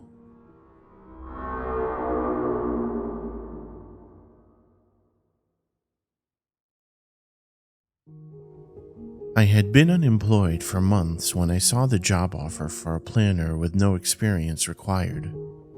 When I called, they told me to come down that night. The office was in the middle of two crumbling apartment complexes with gang graffiti all over the walls and ripped open bags of trash strewn across the alleys. Other than a few homeless people and hooded figures standing on the corner, the entire area looked deserted. I entered the cracked stucco building and followed the signs for Avenzi Planning. On the second floor, I knocked on the door. It opened with a loud squeal. On every wall stood posters for old horror and sci-fi movies, from Alien to Halloween to Predator, Phantasm and Hellraiser. A couple dull incandescent bulbs barely illuminated the room. A large desk with an ancient woman behind it took up the majority of the room. She motioned at the seat across from her and I sat. "Mr. Bellingham? Jason Bellingham?" she asked me in a soft tone. I nodded. "I am Dorothea Lamb. This will be a quick session. You will be paid per task. First, we need you to fill out some surveys." I nodded genially at this and she gave me a clipboard filled with papers, directing me back out into the lobby to fill it out. I was expecting the generic name, number, address type forms, and that's how it started out, but it quickly became weird. "Do you believe in God?" one question asked. A checklist ran next to it, yes or no. "Do you think hell is real? Would you ever commit suicide? Do you think demons can possess your soul? Do you wish you were never born?" I stared blankly at the sheet for a minute, wondering if there were candid cameras filming me as part of some joke. I filled it out honestly and returned the sheet to the woman. She scanned it briefly, then put it in the top drawer of her desk, pulling a key from her pocket and locking the drawer behind it. "You're hired," she said, smiling widely at me. Her beady brown eyes studied me over her huge Cheshire cat grin. Can you start training immediately? I nodded, feeling a small, tight pit of anxiety in my stomach as her smile never faltered. Her eyes looked like tiny black holes in the overly bright fluorescent lighting of the room. Something felt wrong, but I really needed the money.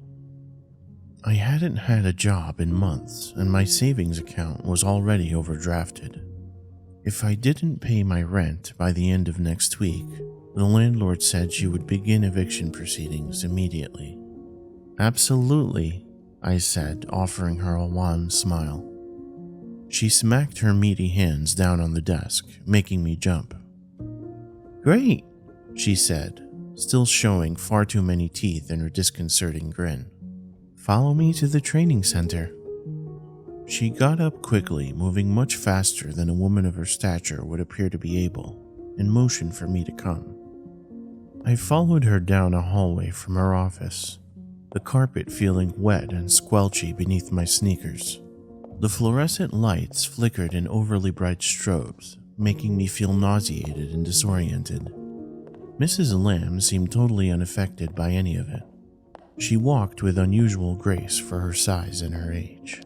She turned suddenly, opening a random door on the right that looked just like the endless lines of doors on both sides of the hall. It had no marking or number on it to differentiate it, but when she opened it, I saw it led into a garage. Men and women in identical uniforms stood in lines next to vans labeled Celestial Pathway. They all had on pure white pants and button-down shirts for the men, or skirts and blouses for the women. Not a single spot or stain marred the cloth on any of them. They all stared at me like mannequins, with identical blank smiling expressions on all their faces. Goosebumps popped out all over my skin, and a thin sheen of sweat began to gather on my forehead as my gut told me to get the hell out of there. But I really needed the money, so I ignored it and continued forward. From the corner of the room, a man stepped forward in an extremely expensive black suit from Dolce & Gabbana. It was professionally tailored and had a silky sheen that glimmered under the bright lights overhead. His pale gray eyes stared at me, as cold as iron. His white hair perfectly coiffed, his skin smooth and totally free of wrinkles despite his advanced age. He handed me a business card. I looked down at its embossed words, frowning. Caravar Avenzi, businessman, entrepreneur, enlightened being. Below that, it had his phone number, fax number, and an email address. Hi there, I said awkwardly, holding out my hand. My name is Jason Bellingham. He shook it, his hand radiating warmth, his grip feeling like steel as he crushed my hand under his. Caravar Avenzi, he said simply, giving my hand a single pump before releasing it. You can call me Caravar, however. I am the owner and operator of this building, as well as many other businesses in the area. Most importantly, however, I operate a spiritual group here, one we call the Celestial Pathway. He motioned at the vans for emphasis, showing off the professionally wrapped massive letters that covered all the sides of the vehicles. First of all, he said, pulling a clipboard from out of nowhere and handing it over to me, we just need to finish the formalities. This here is your NDA, which states that you will never speak of what you see while working here to anyone. And this is your employment contract.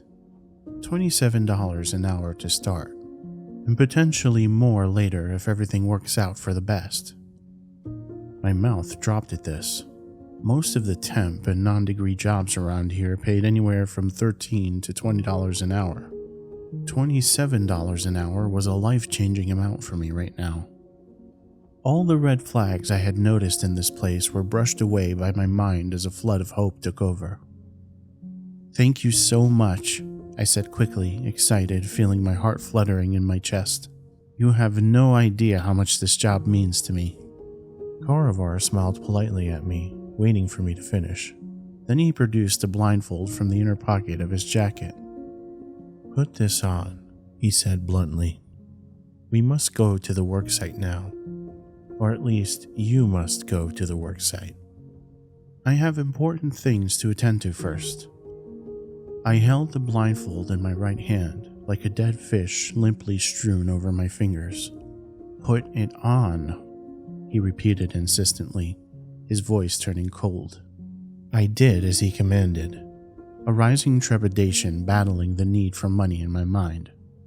A strong hand tightened around my arm, and I felt the stinging pain of a needle going into my neck. Then I lost consciousness.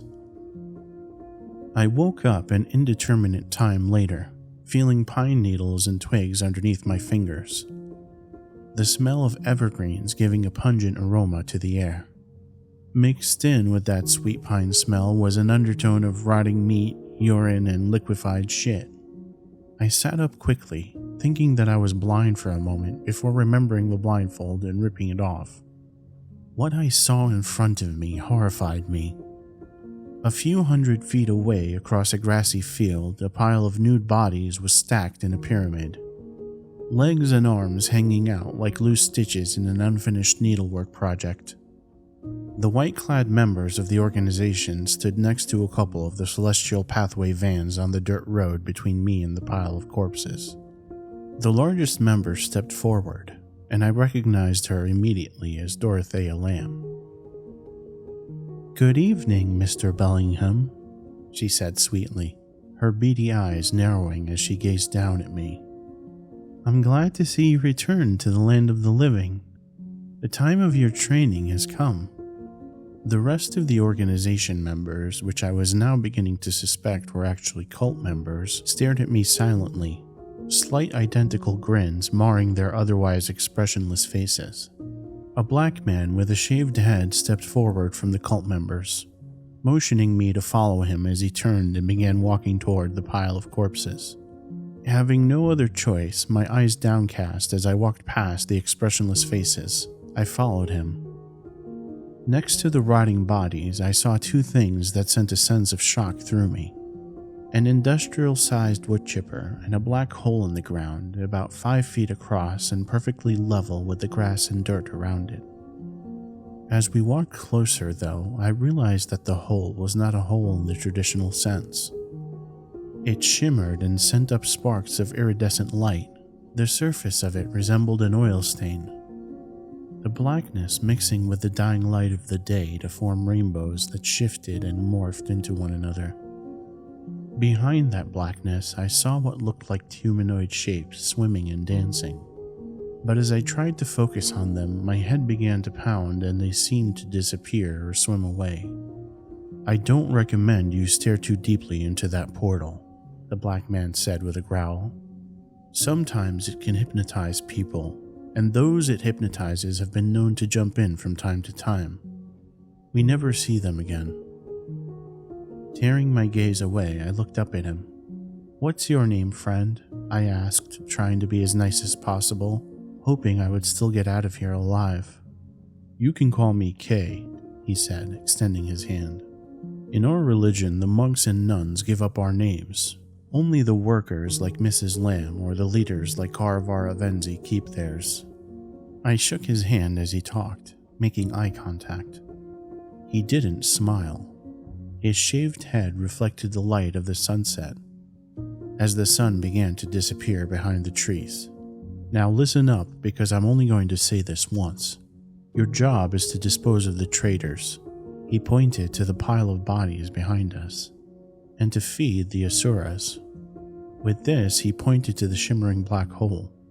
"The Asuras don't like full bodies, so we provide them with assistance." He pointed to the wood chipper. "Any questions?" I had many questions, but I wasn't going to say that. "What are the Asuras?" I asked. I thought he would slap me, but instead he simply stared daggers at me before responding. "They are from the stars," he said. "They came down from heaven and they will return to it, bringing us with them. But until that time comes, we need to feed them and keep the organization pure. The Celestial Pathway is literally that, the pathway to the stars, the way to heaven for all of us, you included. if you choose to accept what is given. Now get to work." I hate to admit it, but I did get to work. Kay turned on the wood chipper with a roar, and I grabbed the first body and dragged it over. He didn't want to touch it or help me in any way. I had a feeling none of the cult members liked to touch the bodies, which is very likely why they hired me in the first place. The body was still fresh, the blue eyes staring blankly up at me as if asking why. Grunting, I pushed the feet up into the conveyor belt of the wood chipper, then grabbed the shoulders and lifted it. The belt did the rest of the work, carrying the body into the interior machinery. With a wet crushing sound, the body began to disassemble. Pieces of bone and flesh began to roar out into the black shimmering hole. I heard a harmonic sound of joy from the hole as the slurry disappeared into it, and the opening seemed to expand outwards as the beings inside fed on the human meat. Kay indicated for me to continue, so I did. Some of the bodies were in worse shape than the first, the skin sloughing off in my hands, the bloated flesh releasing rancid-smelling gases that made me gag and cough. There were men and women of all races and ages, and even a few children. Under the baleful gaze of Kay, with all the other cult members ready to come at a moment's notice, I knew I had no choice but to continue my task until it was completed. I only hoped they would let me go home.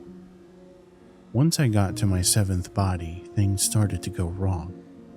I picked up the fresh-looking body of a young Asian woman, but her eyes flew open. She was covered in blood and gore, but apparently not dead. Her breath began to come in heavy gasps as she looked straight at me, whispering, "Please, help me." Instinctively, I dropped her like I had accidentally picked up a poisonous snake. I almost started to scream, but at that moment, Kay roughly pushed past me, pulling a syringe from his pocket and shoving it into her neck. Then he indicated that I should continue. "I can't continue," I wailed plaintively. "She's still alive. What if the other ones are still alive too?" "They are dead to us, so therefore they are dead to the world. We are the path of life. We are the celestial path. Now move these bodies made of meat, you maggot." My head downcast, I did as he said. Grabbing her by the ankles, I began to pull the naked body towards the wood chipper. I didn't notice any breathing anymore from the woman, and I had hoped for her sake she was dead. Out of pity, though, I put her into the conveyor belt head first, wondering if any of the others were actually alive when I put their bodies in. I shuddered at the very thought, my stomach turning in quick nauseous flips. But I knew that if I refused, they would kill me. I could see it in the eyes of Kay and all the other cult members. Actually, speaking of the other cult members, what were they all doing here, I wondered to myself. Sneaking a peek in that direction, the dying light of the day illuminated a horrifying scene. They were gathered in a circle around a shimmering black being 30 feet tall. Its skin sent off rainbows as if made of oil spots on the pavement, and it had no features, no eyes, no mouth, no hair, nothing besides the human shape of a black behemoth. I saw the cult members praying on their knees to it, and as they murmured, the being seemed to grow and solidify. The air around it cracked with electricity, throwing off sparks of light in all directions. The longer I stared at it, the more hypnotized I felt, until Kay came from behind me and smacked me in the back of the head. "Don't stare at the Azuras," he said to me. "You think you are worthy to even look upon it? You aren't worthy to lick the dirt from its feet." I nodded silently, then went back to work, dragging more bodies into the wood chipper. The hole continued to grow until I wondered if it would suck in the wood chipper itself eventually. The circumference of it was only a few feet away by this point, and the hole had grown to over 30 feet across. Looking down into it, I saw the oily black beings beneath the surface were writhing and dancing at an amazingly fast speed, almost too fast for my eye to see anything more than a constant blur. Kay came up beside me, looking down into the hole for a second. I pretended to walk back to the pile of bodies, but I kept a close eye on him. He continued to stare down, hypnotized, and I knew this might be my only chance to lose him and escape. I got a running start from 10 feet behind him, trying to sprint as quietly as I could. Despite this, he heard my footsteps and began to turn as I plowed into him at full speed. The half turn ended up being to my advantage, as his legs tangled as he went flying into the black opening. His mouth opened in a silent scream as hundreds of black arms, all covered in that oily sheen of rainbows and colors, flew up and grabbed him, pulling him in different directions. His body tore into pieces, then sunk beneath the surface. I took the chance and began to run towards the forest, away from the cult members praying to the black god behind me. As I passed a pile of corpses, I saw some of them stirring, trying to fight their way out from the tangle of arms and legs, rising up from the rotting bodies that surrounded them. Once I was in the woods, I just ran randomly, changing directions multiple times. I was caught in pricker bushes and my skin torn, but due to the adrenaline, I barely felt it. Eventually, I heard the roaring of traffic and followed it to a highway, where I flagged down a car who called the police. I told them the entire sordid tale, and they gave me the benefit of the doubt, even allowing me to show them to the original building where I had interviewed. But now it was abandoned, all the posters and desks gone. All the vans missing from the garage. Not a person in sight. They said they'd follow up with me if they found anything, but that was weeks ago and I never heard anything back from them. But I did hear from my old friend Caravara Venzi, businessman, entrepreneur, enlightened being. At least he sent me a piece of mail. It was a check for the hours I had worked. True to his word, he had paid me $27 an hour for the entire time I had disposed of those bodies for them, even including payment for the time taken to interview and travel to the site. And yes, I did deposit the check. After all, I really needed the money.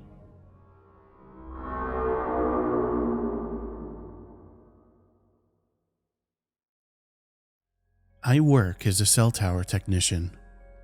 You've probably seen videos on YouTube of some guy clinging to the top of a metal tower in the middle of a huge empty nothing. That's me. It's about the best job you can get where I live without a high school diploma, and the only real source of entertainment to boot.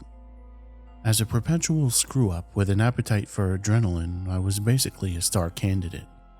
Really, the only two requirements are a basic level of physical conditioning and a complete lack of fear, both of which I have. Or at least I thought I did. 2 weeks ago, the company I work for, who shall remain unnamed lest the corporate overlords find this post, sent me out to a job site about 50 miles out of town. Rarely do I have to cross state lines, but the tower in question was about as far out of the way as it gets. Big one, too. 400-something odd feet. Meant to bounce signals all the way across the Appalachian Mountains from one sleepy mining town to the next. That suited me fine. I prefer working where prying eyes won't see me for one reason: base jumping. For the uninitiated, base jumping entails throwing yourself off of a big object with a parachute on. You know when you jumped off of the roof of your house as a 10-year-old with a blanket and broke your ankle and your stepdad came out and beat you with a belt before he drove you to the hospital? No? Maybe it's just me.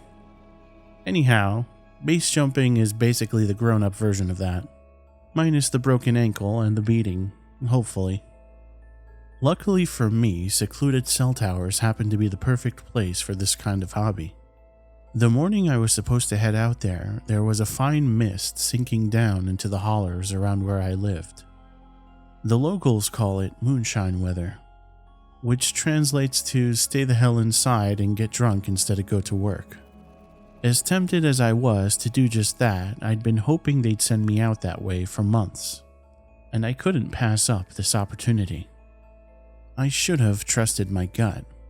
Instead, I brewed myself a shitty thermos of coffee, threw my gear into the back of my shitty Jeep, and, Well, you get the idea. I drove a few hours out to the site, fooling myself all the way that the weather would clear up soon and it would be a sunny climb all the way up to the top. I'd packed my parachute along with my other gear. I used to bring a GoPro along, until I realized that recording the sort of behavior that would give an OSHA rep an aneurysm probably isn't smart. I can be smart when I remember to. Anyway, I parked my Jeep outside the fence around the tower and typed the code into the electronic gate. Someone had strung razor wire over the top of it, but I doubted anyone visited much and the wire was crumbling in places. I figured anyone who really wanted to wouldn't find it hard to bypass. My suspicions were confirmed as I drove past the tiny maintenance shed sitting on the corner of the lot, and found every inch of the corrugated metal covered in graffiti. I admired it as I opened the padlock and retrieved one of the bulbs from the inside. The work order said this tower needed an aircraft warning light replaced. You know, those blinking red lights that let you know there's a giant tower out there in the dark. I took one from a dusty shelf and tucked it into my rucksack, threw on my climbing rig, checked my chute one last time, and started the climb. The start of a climb is always boring. One hand over the other, rung by rung. You're almost impatient waiting for that thrill that comes with dangling hundreds of feet above the earth. Or at least I was. But you have to pace yourself. A fall from 30 feet can be just as fatal as a fall from 400. And if I was going to go out, I knew which one I'd rather take. Most of the time, you'll see tower climbers clipping a carabiner to each rung to fasten themselves in place as they go. I don't bother with that unless it's a windy day. It wasn't. In fact, the air seemed unnaturally still as I climbed. If I were a wiser man, I would have paid more attention to the prickle at the back of my neck or the sense of foreboding in my gut. But as you've probably guessed, I am not, so I didn't. Instead, I chalked it up to coffee jitters and doubled my pace. Probably just needed to take a leak. Have you ever gone off of a 400-foot tall object? It's just as awesome as it sounds. I was around halfway up when I realized that the fog around me had grown more dense rather than less, which was strange. Usually, when you get a bit of height and the sun starts to burn away the mist, you can see just fine. Typically, it's all but gone by 2 p.m., leaving you free and clear to jump from the top. I'd already picked out a nice little meadow to the southeast of the tower where I could land and have an easy hike back to the Jeep. If I couldn't see it, though, that would be a problem. I'm not suicidal after all. It looked like my dreams were shattered for the day. The fog around me was so dense now that if I hadn't known better, I would have thought a storm was rolling in. But the weather forecast hadn't mentioned any chance of a storm, and there was still no wind. It was strangely silent, except for the dull ring of my boots on the rungs and my own breath in my ears. I paused to take a break around halfway up. There are altitude markers painted on the cell tower so you can mark how far you've come, and I just passed 150 feet. Clipping a carabiner onto the rung above me for the first time that day, I leaned back and stretched, enjoying the feeling of weightlessness. I glanced down, something the veteran climbers tell you never to do, and that's when I saw it. Down below me, shrouded in mist, a shape clung to the side of the tower. I say shape because I didn't get a clear look at it. Just a shadow, maybe 100 feet below, so far away that I couldn't really even tell if it was moving. The fuck? Now, I know I'm not Shakespeare, but I doubted Old Bill would have reacted any differently than I did. I mean, why would anyone be climbing a cell tower in backwoods Appalachia on a day like this? Anyone besides me, that is.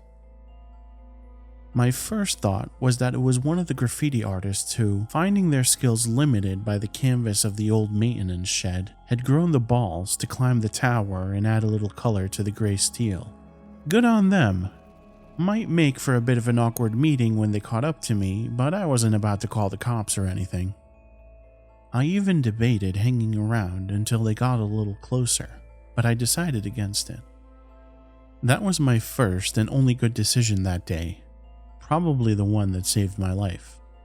I kept climbing, reasoning that if my fellow climber made it to the top while I was still around, I'd congratulate them on their courage, and ask them nicely to paint over one of the lights so that the company would send me out here in a month or two and I could get my jump on. I reached the 200-foot mark and took another break, feeling the cold, wet air on my cheek, scratching under my thick beanie. The company tells you to wear a helmet, but I figure that at heights like this, I'd prefer my cranium to liquefy on impact if I fall. Quick and painless. I took another look down to see how my mysterious friend was doing. It was closer. I say it because it took my brain a few seconds to register that the thing climbing up the tower towards me wasn't human. It had closed the distance between us by a few dozen feet, and it was impossible to mistake. Its arms were too long, its body too short. I caught a glimpse of the dark, glistening skin through the mist, a face twisting on a knobbly neck, two eyes that were as pale and milk white, like an old man's cataracts. I blinked. It was still there. One long arm swung over the other with unnatural grace. A hand large enough to swallow the entire rung curling around steel. The fuck? Once more and with feeling. Now, I'm not superstitious or religious or philosophical or political or really anything at all. I'm a monkey-brained tower climber, and when I saw the thing that was following me up the tower, my monkey brain took right over. I scurried up the rungs, throwing caution to the wind, my brain trying to account for what I was seeing. Some kind of a prank? A TV show, right? With an absolutely insane budget? A dozen half-hearted attempts at reason flew through my mind, each one as pathetic as the last. I climbed until I was out of breath, and my mind, looking for excuses and coming up empty, swung back around to, did I really just see that? I risked a glance down. The thing was still below me and gaining. It climbed in eerie silence, not growling or snarling like a wild animal, just the quiet, fluid determination of a predator stalking prey. I caught a flash of movement, of a snub-nosed face, of naked skin and a mouthful of black teeth. There was only one way down now, and that was up. I climbed as quickly as I could, throwing caution to the wind. The 300-foot mark passed in a blur. 350. I was starting to flag. I could taste copper in my mouth, and my eyes were blurry. I started to get clumsy.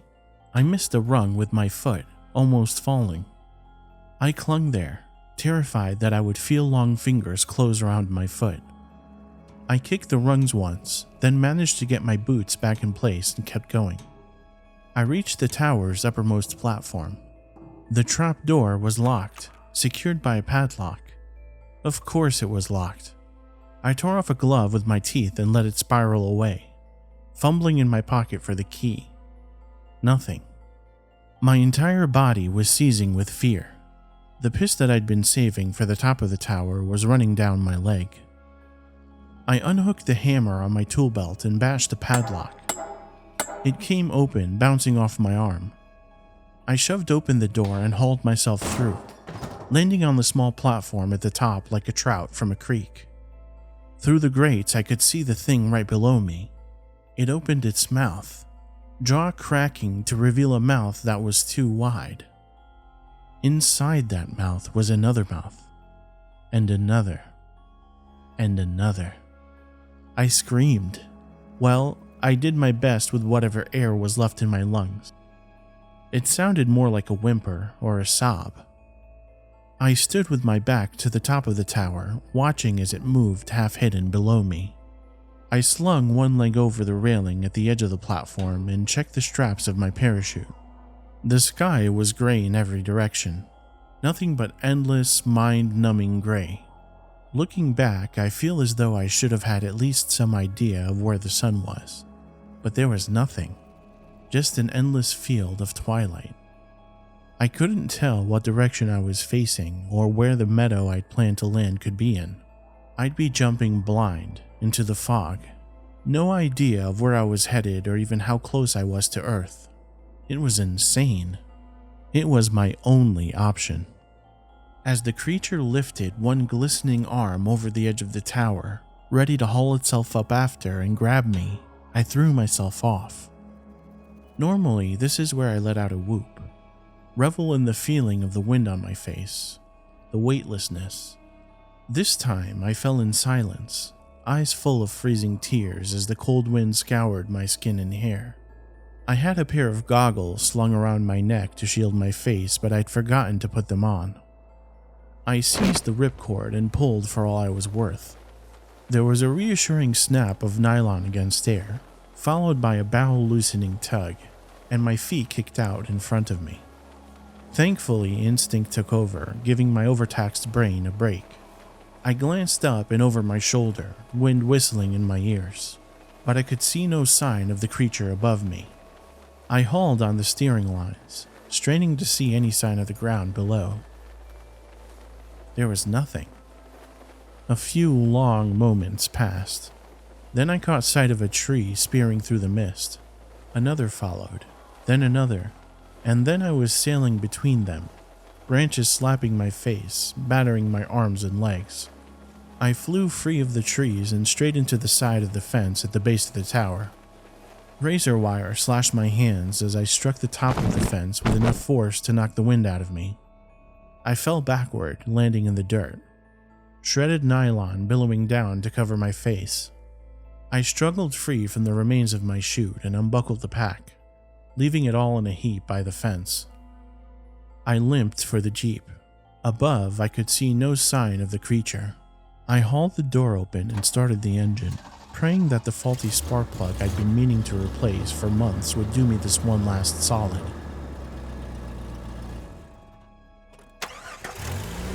The engine sputtered to life. Something flew overhead, a blur. I caught sight of long limbs spread wide, of membranous wings billowing in the sky. Eyes locked on mine as the predator glided silently overhead, banking, turning toward me.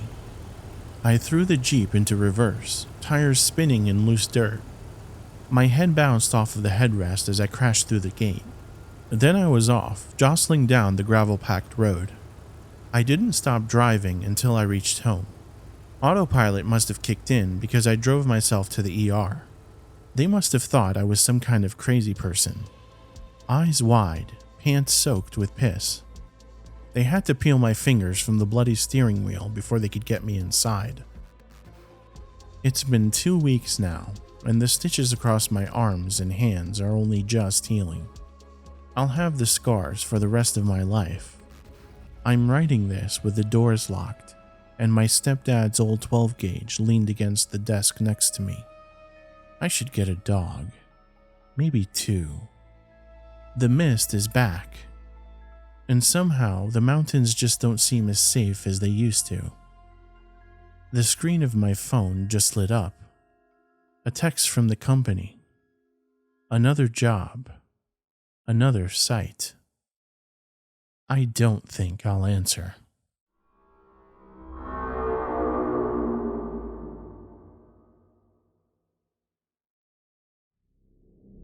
My feet rest on solid ground, but my mind is far from easy. On the pathway to the edge of sanity, I approach the abyss. Until standing on the brink, I am as vacuous as the unfathomable beyond. The savage wound gouged into the earth is terrible to behold, yet my eyes are drawn to inexorably probe the heart of darkness, leading to the infernal depths of the mine. Even my eyes must travel lightly, for staring induces a pressure like a heavy object, tearing its way through a suspension of thick fabric. If you gaze long into the abyss also gazes into you. I try to focus on the thick web of interlocking ground tunnels, chutes, and ore haulages that network across the chasm. But without fail, my eyes return to the emptiness of the void. How quickly an awareness turns to a fear. And just as swift does fear transform to a self-destructive fixation. Warm air rises from below as a lover's seductive whisper. And though I am mortified with terror at the prospect of falling, it's impossible to deny the liberation promised by that endless release. My name is Ender, or Sergeant Maston as I'm referred to by my troop. I have been contacted to perform a security sweep of the Impeneg mine in South Africa, the deepest mine in the world. The squad was boisterous on the way here, but no one has spoken a word since we've entered the parlance, the mine's cage elevator. We are lowered incrementally for the first few feet, before the parlance is dropped to plummet downward at a sickening rate. It takes just 6 minutes to travel the first 1.5 miles into the ground, and one of my men is already puked by the time the metal chain screeches and catches at the bottom. Out of respect for his dignity, I pretend not to notice the sound of his retching. From there, we have to walk to a second shaft, which takes us an additional mile downward to where stone walls can reach up to 140 degrees Fahrenheit and will immediately fry the oils in your skin if you're careless enough to make contact. The tunnels of Impeneg's gold mine spread nearly 300 miles, many of which have been infested by rogue miners and thieves who live down here for months at a time. A combination of poor nutrition, absence of sunlight, and refining gold with mercury and other toxins turn these miners into pallid ghouls. The ghost miners we're hunting are difficult to locate, and often retaliate against their discovery with gunfire or explosives to demolish the tunnels. I never would have dared this expedition if we didn't already have someone on the inside. Ramos, one of the ghost miners who now accompanies us, has betrayed his operation for a prize of $10,000, promised upon our safe return. He sold us maps detailing the location of the Azgangi, an elusive subterranean refinery of pirated gold maintained by one of the criminal syndicates. He walked at the forefront now, navigating the endless black corridors without hesitation. His ivory skin glowed with an almost internal radiance under our flashlights, a translucent sheen giving clear view to the blue veins in his neck and arms. I didn't take my eyes off of him for a second. My finger hovered on the trigger of my M9 handgun. One wrong move and he'd be buried deeper than the devil. I didn't discount the possibility that his allegiance was a ruse, and that rounding a blind corner we'd lose track of him, only to be buried by an immeasurable payload of rock. He kept glancing over his shoulder with great pale orbs that bulged from his emaciated face, constantly licking his lips against the dry air. His eyes traced the gun in my hand each time, fully understanding the risk he accepted in this undertaking. Close now. The word slipped past his darting tongue. Flashlights off. My hand tightened on the gun. You do not want them to see you coming, Ramos added impatiently. Tunnel collapse before you fire a shot. I go alone, give password, then come back for you. I looked back at my troop behind me. 6 men, each putting their lives in my hands. Now Ramos was asking me to trust their lives with him as well. The more trust is spread, the thinner it becomes. But I couldn't see another option. I could almost hear the skin of my face cracking in the silence, and my eyes were so parched that I wondered if the fluid had begun to evaporate. What abominable conditions men will subject themselves to for gold. But how could I pretend that I was any better when I accepted the contract to come here? I relented and gave Ramos a curt nod. Speak loud, in English, I instructed him. We'll put out our lights, but you keep yours on. I didn't have to tell Ramos that I wanted his light on to make him easier to shoot in the back if he pulled anything funny. His maniacal grin told me that he already knew. Put your worries to bed, my friend, Ramos said, smiling with teeth as bleached as his skin. I need you more than you need me. I flashed the signal and the lights behind me cut with military precision. I turned mine out at last, intent on Ramos's face for any sign of deceit. His fake countenance was impossible for me to read, however, and relinquishing my own light to the encompassing darkness felt like surrendering my soul to the mercy of a prayer. Ramos held his own light over his head to illuminate himself like an actor bearing the focus of a stage. He walked purposefully down the deserted way, humming to himself with careless ease. The proximity of the light gave his skin an even more pellucid shine, and for a second I'm positive I could make out the contrast of his cervical spine and collarbone. As he moved away from us, the full weight of the darkness bore down upon me and the troop. The presence of the mountain of earth looming overhead had never felt more evident, and the atmospheric furnace which engulfed us filled our lungs and begged escape with each breath. No movement, no sound. Despite the intolerable conditions, my men held their composure while we bore out the pregnant silence. I couldn't help but grin at the mutual respect we all felt for each other. This wasn't the first group of pirates we'd brought down, and it sure as hell wouldn't be the last. The void calls us to her, he articulated loudly to no one in particular. And you will answer the call. 100 years may rob me from those I love, my sight and the very memory of my name, but no eternity will diminish the scar on my psyche that voice branded upon me. I can only imagine the universe being born in response to such a voice, and even more likely it will end with the last reverberation of its utterance.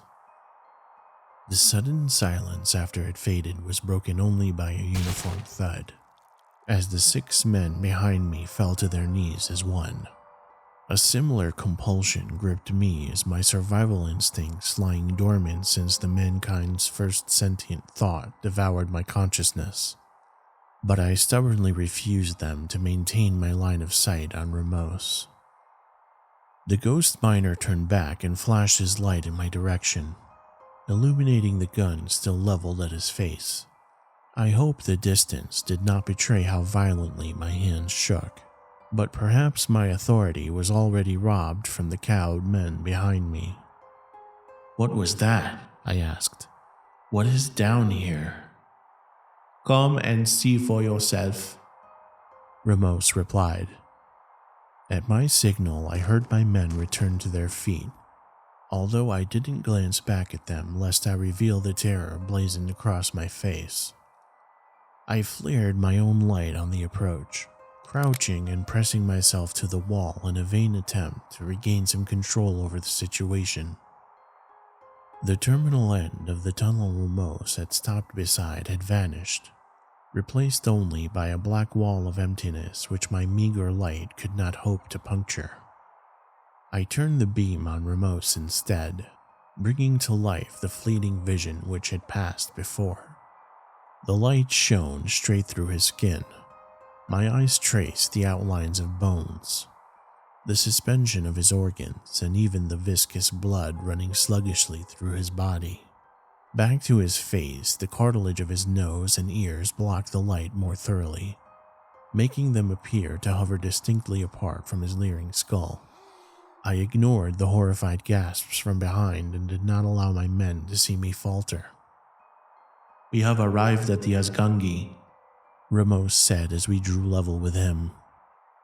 But I do have something to confess.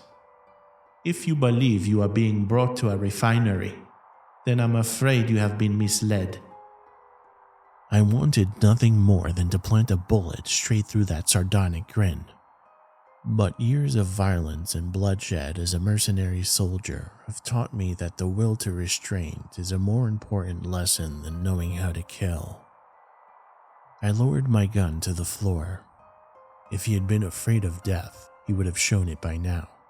Instead, I moved beside him to shine the light into the opening, revealing a descending stairway cut deeply into the solid bedrock. I don't know what bothered me more. That here at the bottom of the deepest mine on Earth there was a secret passage that continued downward, past all sight and reason, or that each step was worn smooth in two places as though eons of footsteps have passed up and down this way before. Asgangi is the temple which lies below us still, Ramos continued, each word shedding some of the accent and hesitation he previously decorated the English language with. The pretense was an unfortunate necessity for bringing you here, but the essence of your mission remains unchanged. I desire your assistance in eliminating a subterranean evil, just as you had already set out to do. I offer compensation for your service, just as you were prepared to receive. Both will be greater than you anticipated. Will you continue this way with me? There it was again. The whisper of the unknowable darkness. The temptation of the void which fixates my senses, until sight and sound and touch all combine into a single, insistent pressure to leap.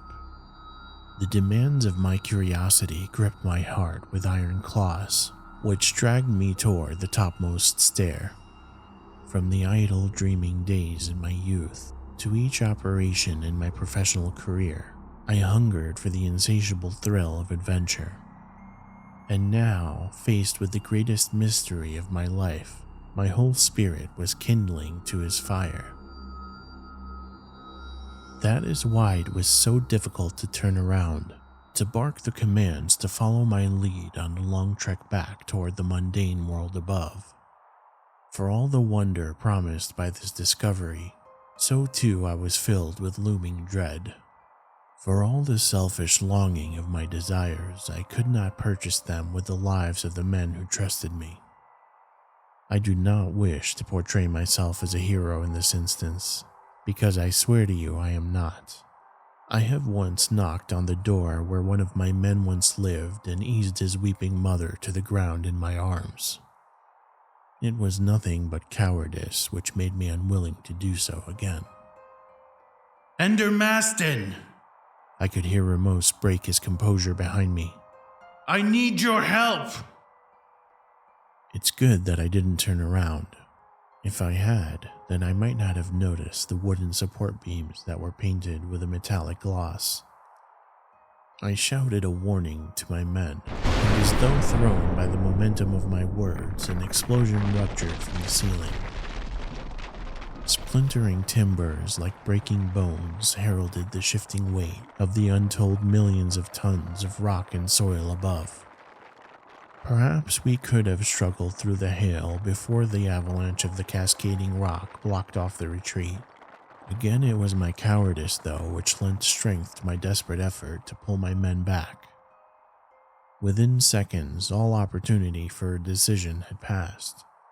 I am sorry, Ramos moaned, a real tremor running through his woeful voice. I hadn't wanted to do that, but you left me no other choice.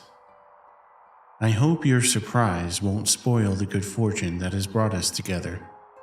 Restraint saved his life for a second time today. Somehow, I didn't expect it to be strong enough to endure a third test. Despite his apology, his skull was still grinning beneath his thin mask of skin. He must have known what I was thinking, because I wore the same expression as every man in my troop. There was no way onward but down.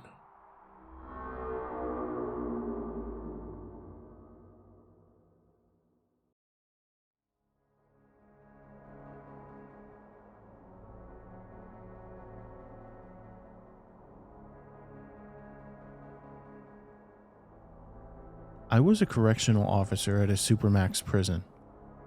It was near Florence, Colorado. I stayed as an employee there for half a decade. I saw almost everything you can imagine: escape attempts, stabbings, and riots. Also, sharp weaponry that was hidden in places you would rather not visualize. These are only some of the more unpleasant occurrences I have dealt with in the past. I am currently writing this on an encrypted Wi-Fi from an undisclosed but safe location. I have had a change of careers following the events of the tale I am about to share with you now. I hope that people thinking about becoming prison guards read my story and reconsider any future life choices they will look back on as a mistake. The warden called me into his office on a Monday. During the entire walk there down the hallways, I thought of the trouble I could be in. "Shut the door," he said as he looked up at me from his desk chair as I entered. Those words sealed it in my mind. How much hot water I was in for some sort of infraction I was not aware of yet. Bureaucratic micromanaging and constant procedural changes were nothing new to me. I still hated petty political grievances. I nodded and sealed the entranceway. He demanded I take a seat, so I did. "You're the best officer here," he said. I waited for the but. I anticipated news of the termination. I saw a forced transfer to some mundane prison filling paperwork headed my way. "I want to give you an opportunity," he said. "You will make $600,000 in 1 year. Your benefits will remain unchanged. You would have less oversight than what is present for you now. You would be in a leadership position, albeit an isolated one." "That sounds ideal," I said as my mind swam in the possibilities of how much profit he offered. "There are only 2 things we ask of you. 1 is that you cannot tell anybody about your new position. 2 is you locate somewhere else. There's a prison in the Arctic, and that's where your life will be for the next 365 days. The confusion must have been readable on my face. "If your wife asks, tell her that you're going to Federal Academy. There's no cell service or Wi-Fi there. Any contact you make with her must be through snail mail. We will handle the addresses given. If you decline this offer, then this conversation never happened. Do you understand?" I contemplated the pros and cons. Before I became law enforcement, I was a bodyguard. I was gone from the house for extended periods. Even though it would be time with the wife lost, the fortune would help both of us. I agreed. The prison facility was a large compound, not much bigger than the place I had patrolled before. A few things jumped out at me when I first laid eyes on the populace there. They all had wounds on their faces, and they spoke a strange guttural language I was unfamiliar with. Why do they talk in such a bizarre tongue? I asked myself as I would walk down the blocks. The new warden I worked under had the last name of Buckley. He had noticeable scar tissue beneath his eyes. His attitude towards me at the beginning was hardly welcoming. If anything, he acted as though I was a burden. He seemed to resent me due to the mere possibility of having to train me on things. One evening, Buckley ordered me to do a cell extraction. Christopher Aluko was the name of the inmate we had to deal with. On the walk there, I asked my boss what Aluko had done to end up here. "I'm not allowed to tell you what these scumbags have accomplished to wind up here," Buckley said. "He started his career in crime by cannibalizing his sister, though. Tonight, our only goal is to get him moved to the hole. He's proven himself to be way too dangerous to share space with anyone."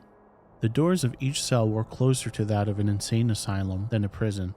They were complete barriers that you could not see through. It was me and 3 other guards who were about to deal with this high-profile detainee.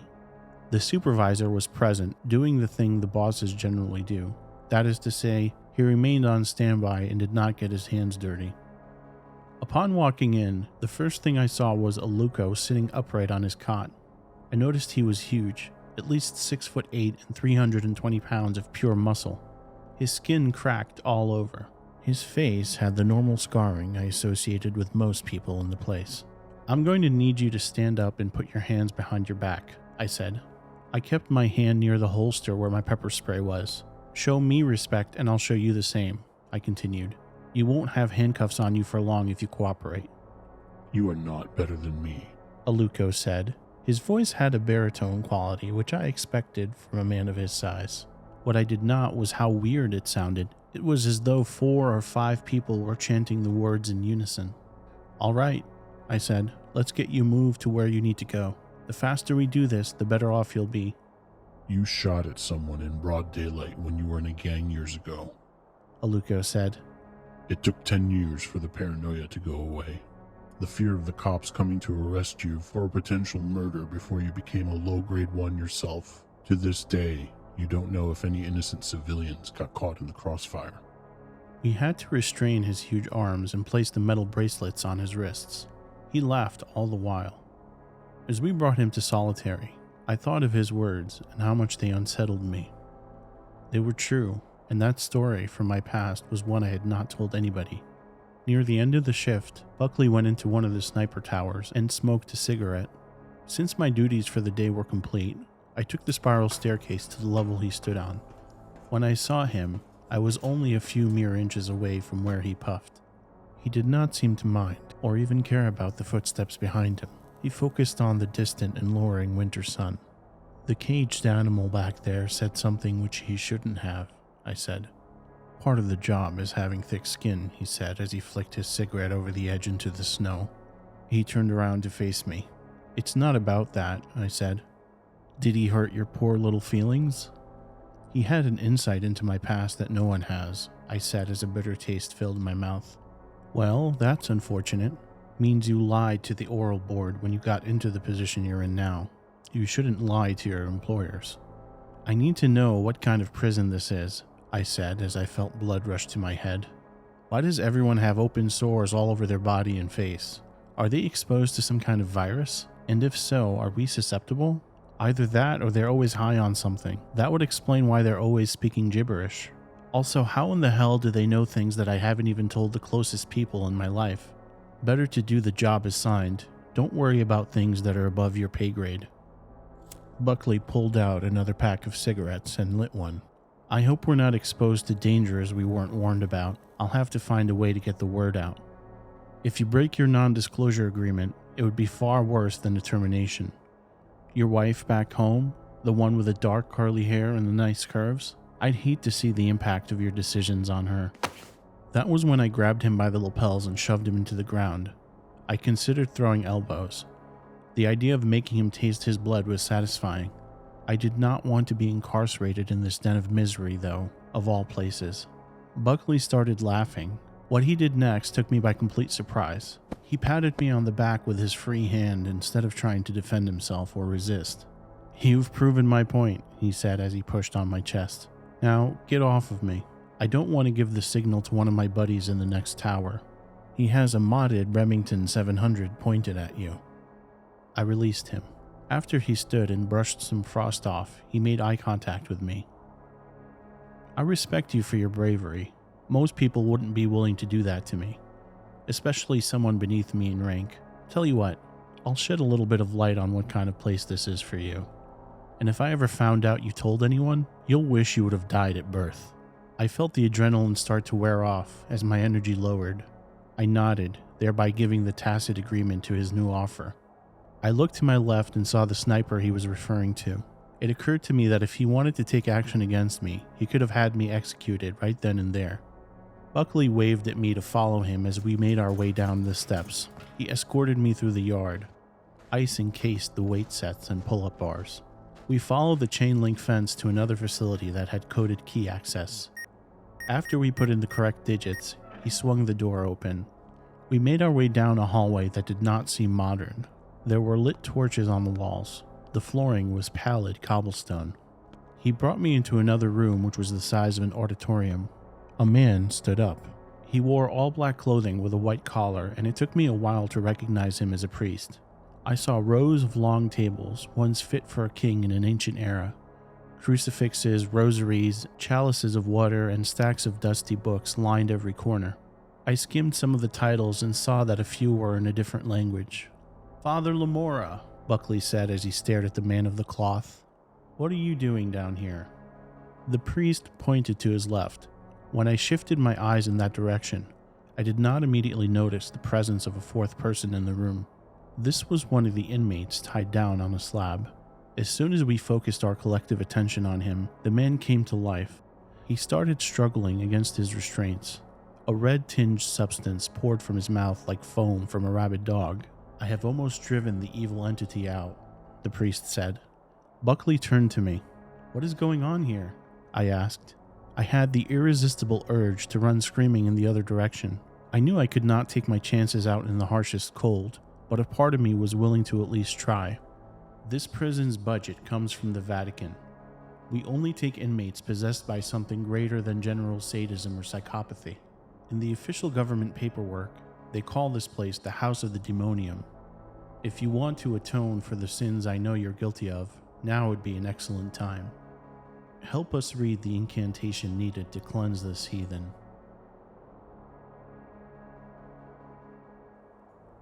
Our possessed inmates were flown in from around the world. The evening the young girl came to our gates via the bus was an unusual occurrence. The transporting officers rolled her towards me on a gurney. She fought against her restraints. She screamed in the dense and layered voice I had become used to at that point. She wore a tattered and old beige-colored dress. Bloodstains marked her clothing. I made a mental note to try and get her some blankets once she was in her new home. Her name was Anna. There were a few things that made her different from the others. For starters, her eyes were milky. She retained the same faraway gaze they all had, but it was as though her pupils indicated narcotic use. Her eyes never got any clearer during the entirety of my time monitoring her. There was one singular trait that made her stand out from the others. She often quieted down in her yelling once she was in the presence of the staff. The inmates usually never cared who they were in front of unless it was to unearth our secrets or to shame us. She minded her manners. This was as alarming as much as it was respectful. Once I placed her in the cell, I knew I had to bind her to the bed after removing her from the gurney.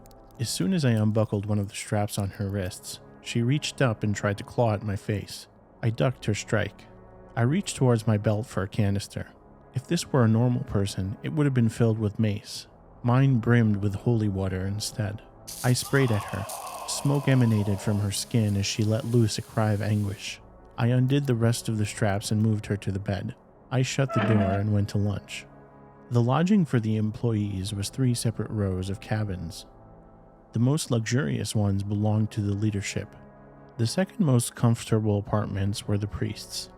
The third, and needless to say the most decrepit, provided shelter for the officers. Even though my space was hardly glamorous, it became my sanctuary. I was able to work out, read paperback books, and journal. These activities helped maintain my mental sanity. I stared at the ceiling and thought about how unsettled I was about the girl. Every inmate had a glimmer of humanity. Something about her made me want to investigate her past. Word spread amongst the new employees how there was only one computer in the entire facility. It contained the reports database. It was in our warden's office. Rumor also circulated that he had access to the inmates' rap sheets. Buckley had verified this for me in one of our prior conversations, though it was an accident. I waited until after hours to enter Buckley's space. I managed to bribe one of the janitors with extra snacks. Never underestimate the power of common items in the penitentiary.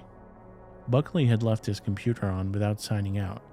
Navigating the digital database of various inmate profiles was tricky. While I wanted to look up different names, I decided to focus on the young girl.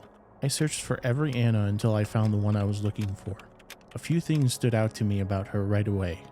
The main body of text on her infractions had many redactions. I printed it out and grabbed the papers. I closed the door behind me and headed down the hallway back to my lodging. I read the document on my walk. Even though she was only 20 years old, she was also a nuisance to society. She burnt down a halfway house she was staying at. She was there for many DUIs. Several judges gave her breaks. They decided to put her in mental health facilities instead of jail. She kept assaulting the staff there. The worst of these was when she stabbed a nurse in the jugular. The RN survived but had to talk through a voice box for the rest of her life. I was right outside my door when I heard a familiar voice. "You're out late," CO Nwosu said. I turned around and saw his large frame. In the 2 months I had been there, I got to know the man well. He had come here from the Arizona State Prison Complex. We had swapped similar stories. His tales of the encounters he had with death row prisoners intrigued me. "What do you have there?" Nwosu asked. A guidebook on how to perform a successful exorcism, I lied. I didn't think you liked to work off duty. We do what we have to. How did you get it? They won't let us use the internet here. Found it under the seat of the mobile unit, I said. I did not feel good about falsifying information to appear I had respect for. Oh, I see. I came here to ask you if you had any extra coffee. I'm out, and I don't want to go all the way to my locker to get some in the morning if I can help it. No problem, I said as I unlocked the door and invited him in. I stuffed the papers under my mattress so he would not be able to read them. I reached into my backpack and pulled out some instant packets. I gave them to him and saw that he stared at my collection of books. At the far end was a Bible. His eyes locked on it. He grabbed the coffee packs and looked at me. Do you believe what they're telling us? Nwosu asked. What do you mean? About God and the devil? All these biblical villains taking control of all the people here.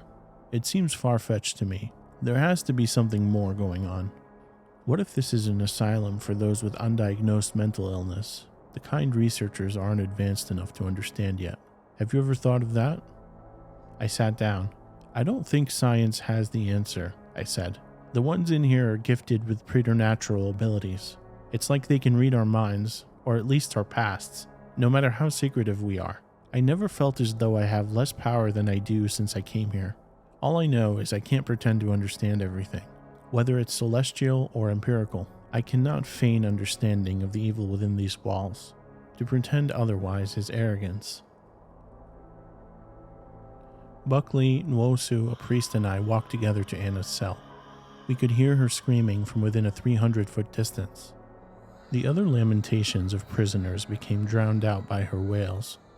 We entered her cell. Words written in blood were on the wall. They were Latin. She stared at us with a smile. Her face seemed puffier than usual, which emphasized the wounds on her face. The priest pulled out a rusted black crucifix. He raised it in her direction as he approached her.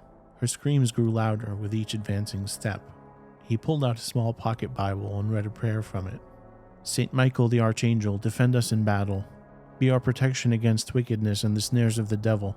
May God rebuke him, we humbly pray. And do thou, O Prince of the heavenly host, by the power of God, thrust into hell Satan and all evil spirits who wander through the world for the ruin of souls. Amen. Her eyes became less opaque. I was able to make out their green color for the first time. She gazed at me and spoke intelligible words for the first time since her forced visitation. Your mother died an early death because she found out you joined a gang, Anna said with a mocking laugh. I looked around to see if anyone was staring at me with judgment. The expressions were neutral until they turned into worry. Everyone in the room knew they would have to wait their turn for public humiliation. You accepted a bribe to stay silent after an inmate stabbed another one to death, she said to Nwosu. Nwosu muttered something under his breath. He stated the inmate was a horrible person who mistreated children. He commented on how the earth was lighter without the presence of such a person weighing it down. You, Anna said as she stared at Buckley. You are the worst of everyone. Your wife dies by drowning, and you received up her life insurance money. Wait until they look deeper into that. What I saw next horrified me. Buckley screamed out the word no as he lunged at her. His hands wrapped around her throat before one of her legs broke free from its binding and kicked him in the ribs. He must have forgotten to wear his vest that day because he folded and landed on the ground. The priest placed a cross on her forehead and left a permanent mark there. She passed out. Her exaltation before she lost consciousness made her body deflate into unnatural thinness. Buckley called me into his office the next day. He asked me to take a seat with a menacing tone. He slammed the door and sat behind his desk. Do you even want to work here anymore? I know this employment opportunity is a very unique one. It's not for everyone. You knew when you became a CEO that this type of job requires more mental fortitude than most professions.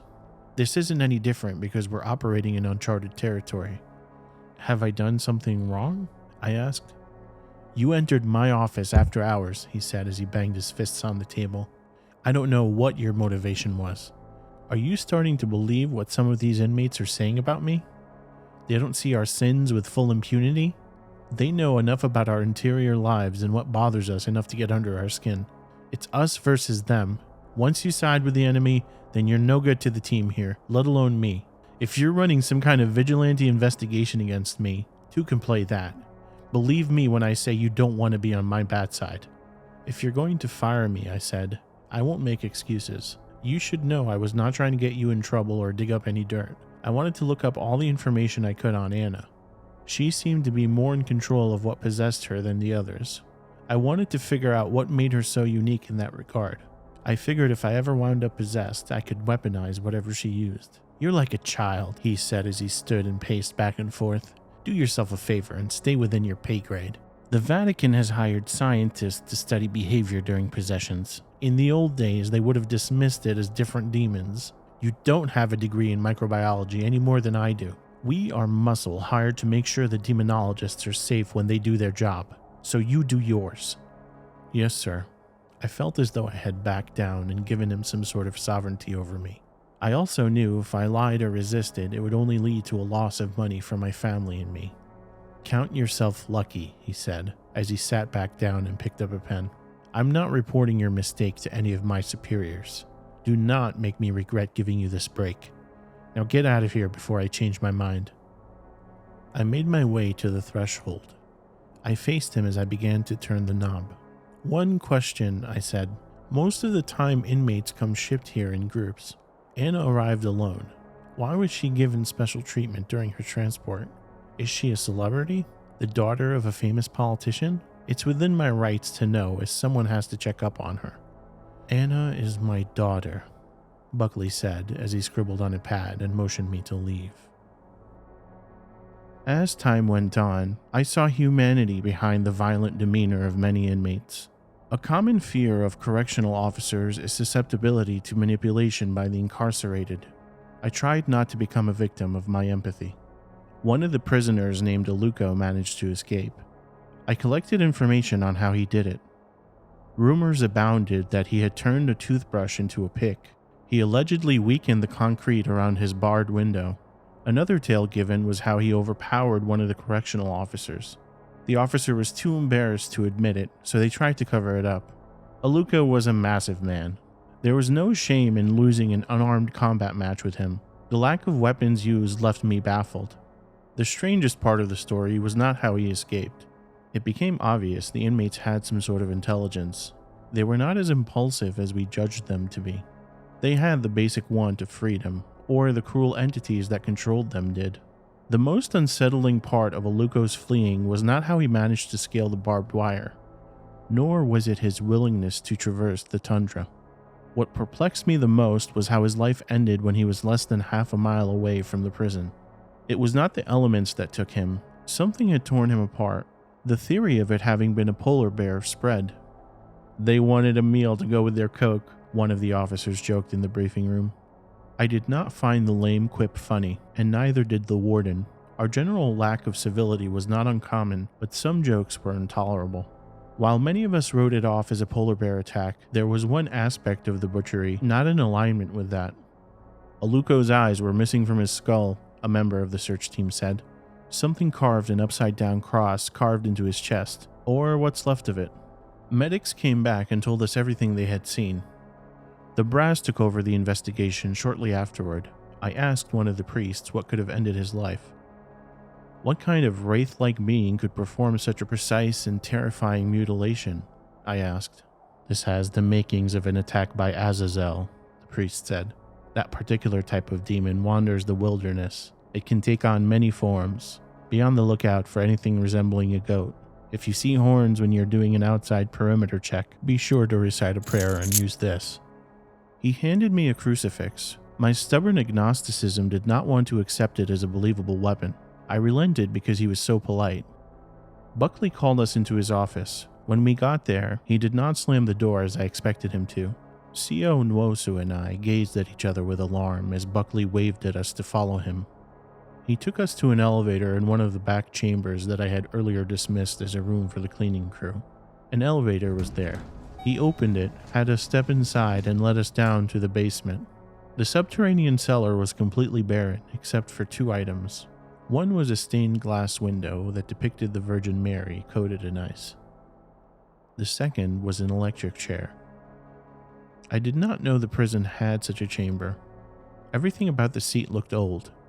It seemed to belong to a medieval era rather than having come from decades ago. The arms of the chair had the faces of gargoyles at the ends of them. "I've been talking to officers about this," he said. "As a team, everyone is culpable except for me. The procedures we maintain of checking on the subjects every hour are important. It wasn't written as a flexible guideline.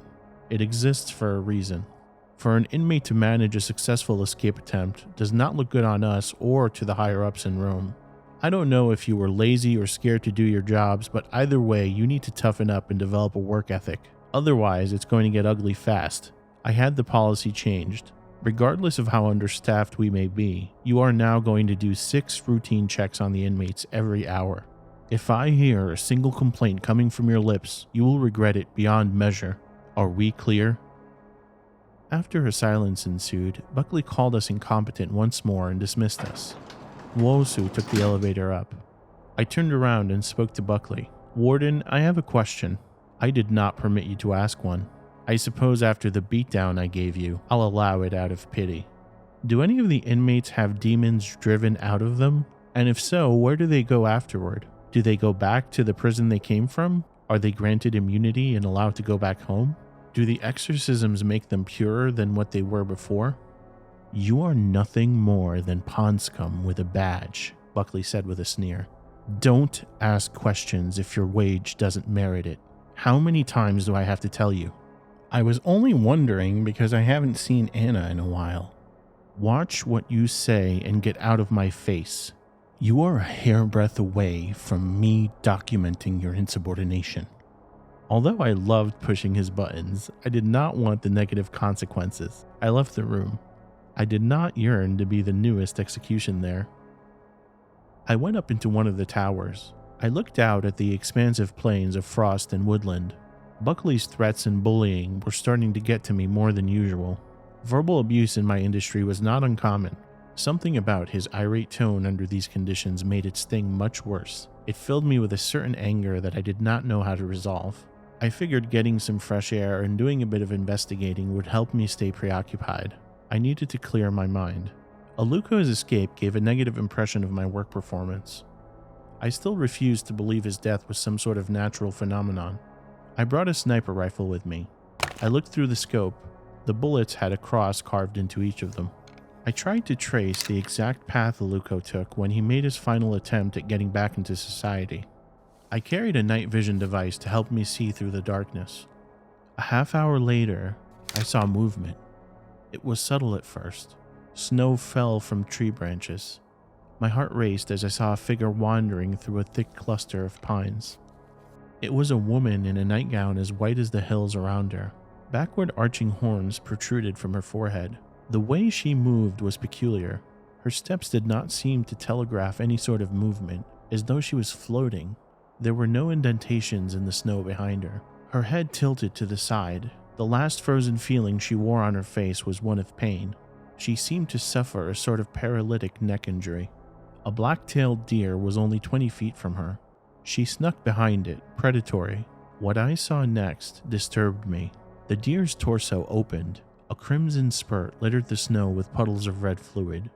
The ethereal woman reached down and tried to grab some of the eviscerated body parts. Her hands sunk through the chunks of meat. She wailed at that moment. I squeezed the trigger. It connected. Her chest tore, 2 sheets splitting apart. Her scream became even more voluminous. She exploded like an effigy, incandescent in the Arctic. She evaporated into ashes. The flames went away, and so did the spirit. A pile of blackened and smoldering embers got carried away by the wind. They decorated the trees as though it was a macabre Christmas stage setup. The next night, I visited Nwosu in his room.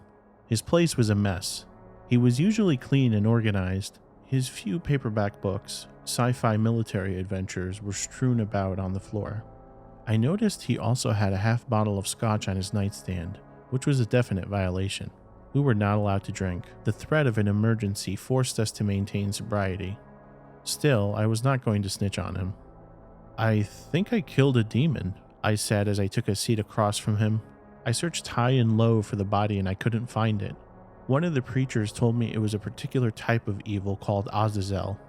I looked at Nwosu and saw that his eyes seemed to stare out for 1,000 yards toward his ceiling. "What's wrong, man?" "I found the death ledger," he said. "I don't understand." "Whoever flipped the switch on the electric chair we saw yesterday kept a logbook. Everybody whose life he ended.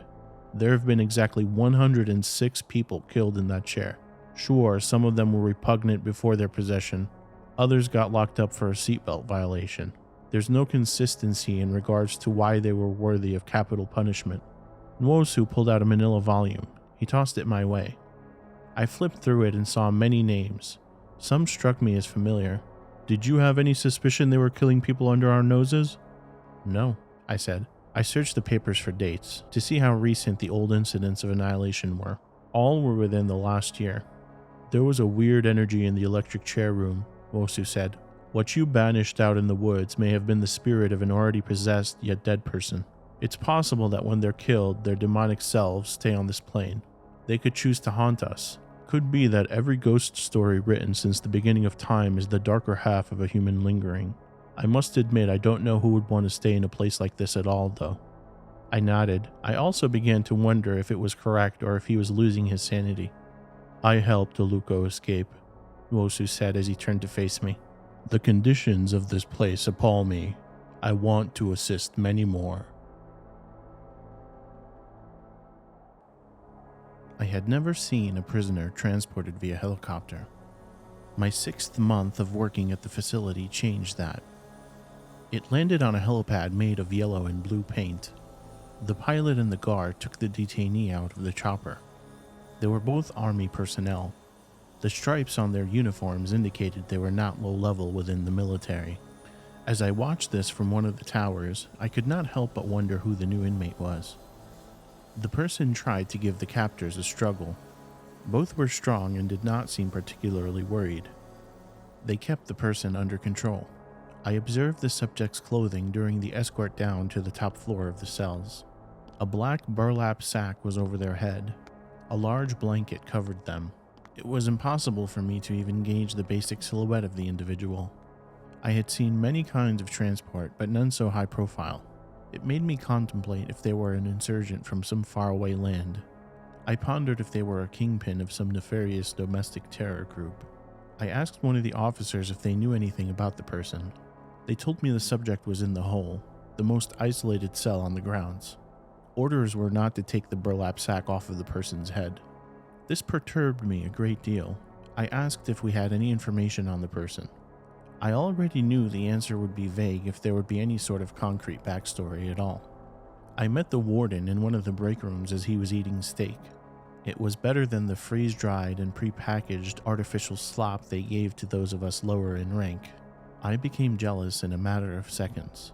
"You told us to watch the prisoners more," I said as I folded my arms. "Who is looking out after the one in solitary? What makes them get room floors above the rest of the general population? Is this person the country's most prolific serial killer or something? What would merit such severe protections?" "I don't create the law here," he said with a mouthful. "Believe it or not, I'm kept in the dark about a lot of things as well. Don't assume because I'm not a grunt that I have all the details you so crave. Do me a favor, when you get out of here next month, take it up with the big guys in Italy, especially the one with the funny hat. I'm sure they'd love to hear your thoughts. While you're there, tell them I deserve a promotion."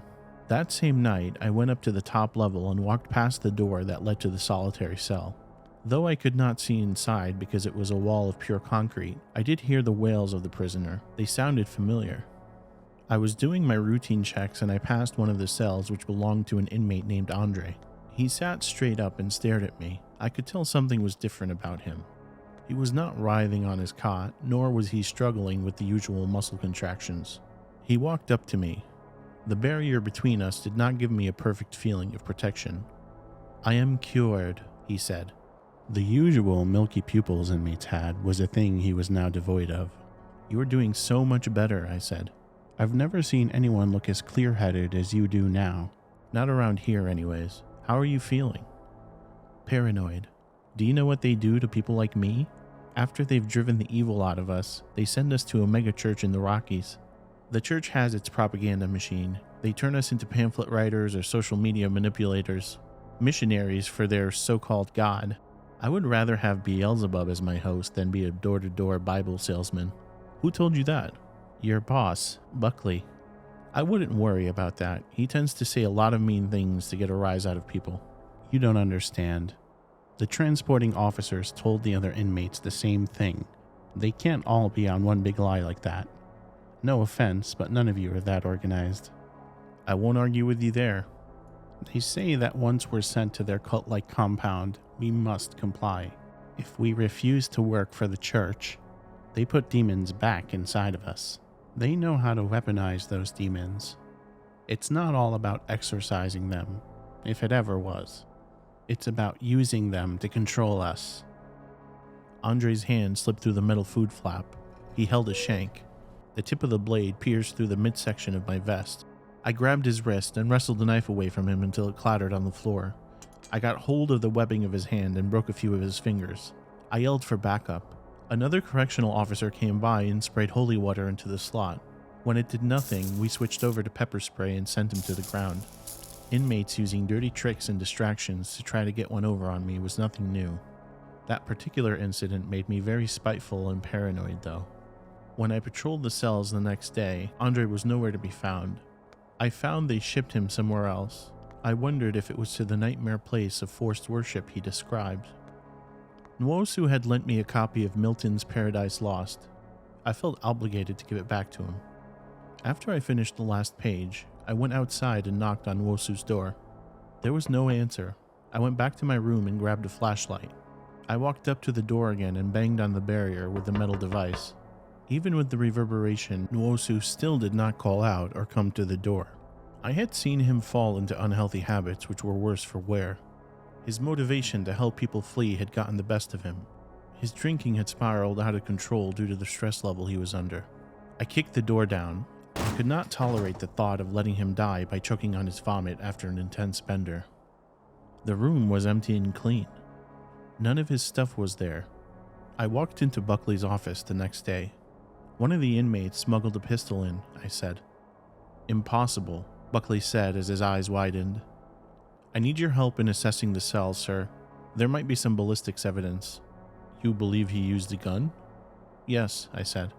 I escorted Buckley to the chamber. It was a mess. Items were strewn about everywhere.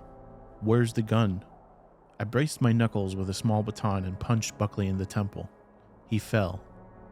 I took his service weapon and master keys. I walked out into the hallway and shut the door immediately. I waited for him to recover and come to. When he did, he shook his head like he was waking up from a deep sleep and gazed at me with pure hatred. What do you think you're doing, Lieutenant? Buckley said as he touched the side of his head for blood. I want you to tell me what happened to my best friend. No lies this time. Where did Nwosu go? You do too much. Nothing worse than someone a kid picked on in high school who gets into this profession. They always overcompensate. Sometimes it's better not to be proactive. Wait till you get out in the field. You'll learn that lesson in an even harder way if you live that long. I'll tell the boys you gave a direct order to leave this level alone. You'll be here until you starve and dehydrate. I don't want to be cruel, but you need to start answering my questions or we're going to have problems. Who is the prisoner who came in cloaked the other day? Is it Nwosu? Is he possessed? Buckley glared at me and did not answer. I stared down at the master keys. Last chance to tell me, I continued. I'm going to do my investigation if you don't help me. Fuck off. There is something I will say though. Ever since Anna came here, they changed some procedures. One on how those related to the officers get booked in here. Don't hate me, I don't make the rules. I wanted to ask him to elaborate, but I was getting angrier with him by the second.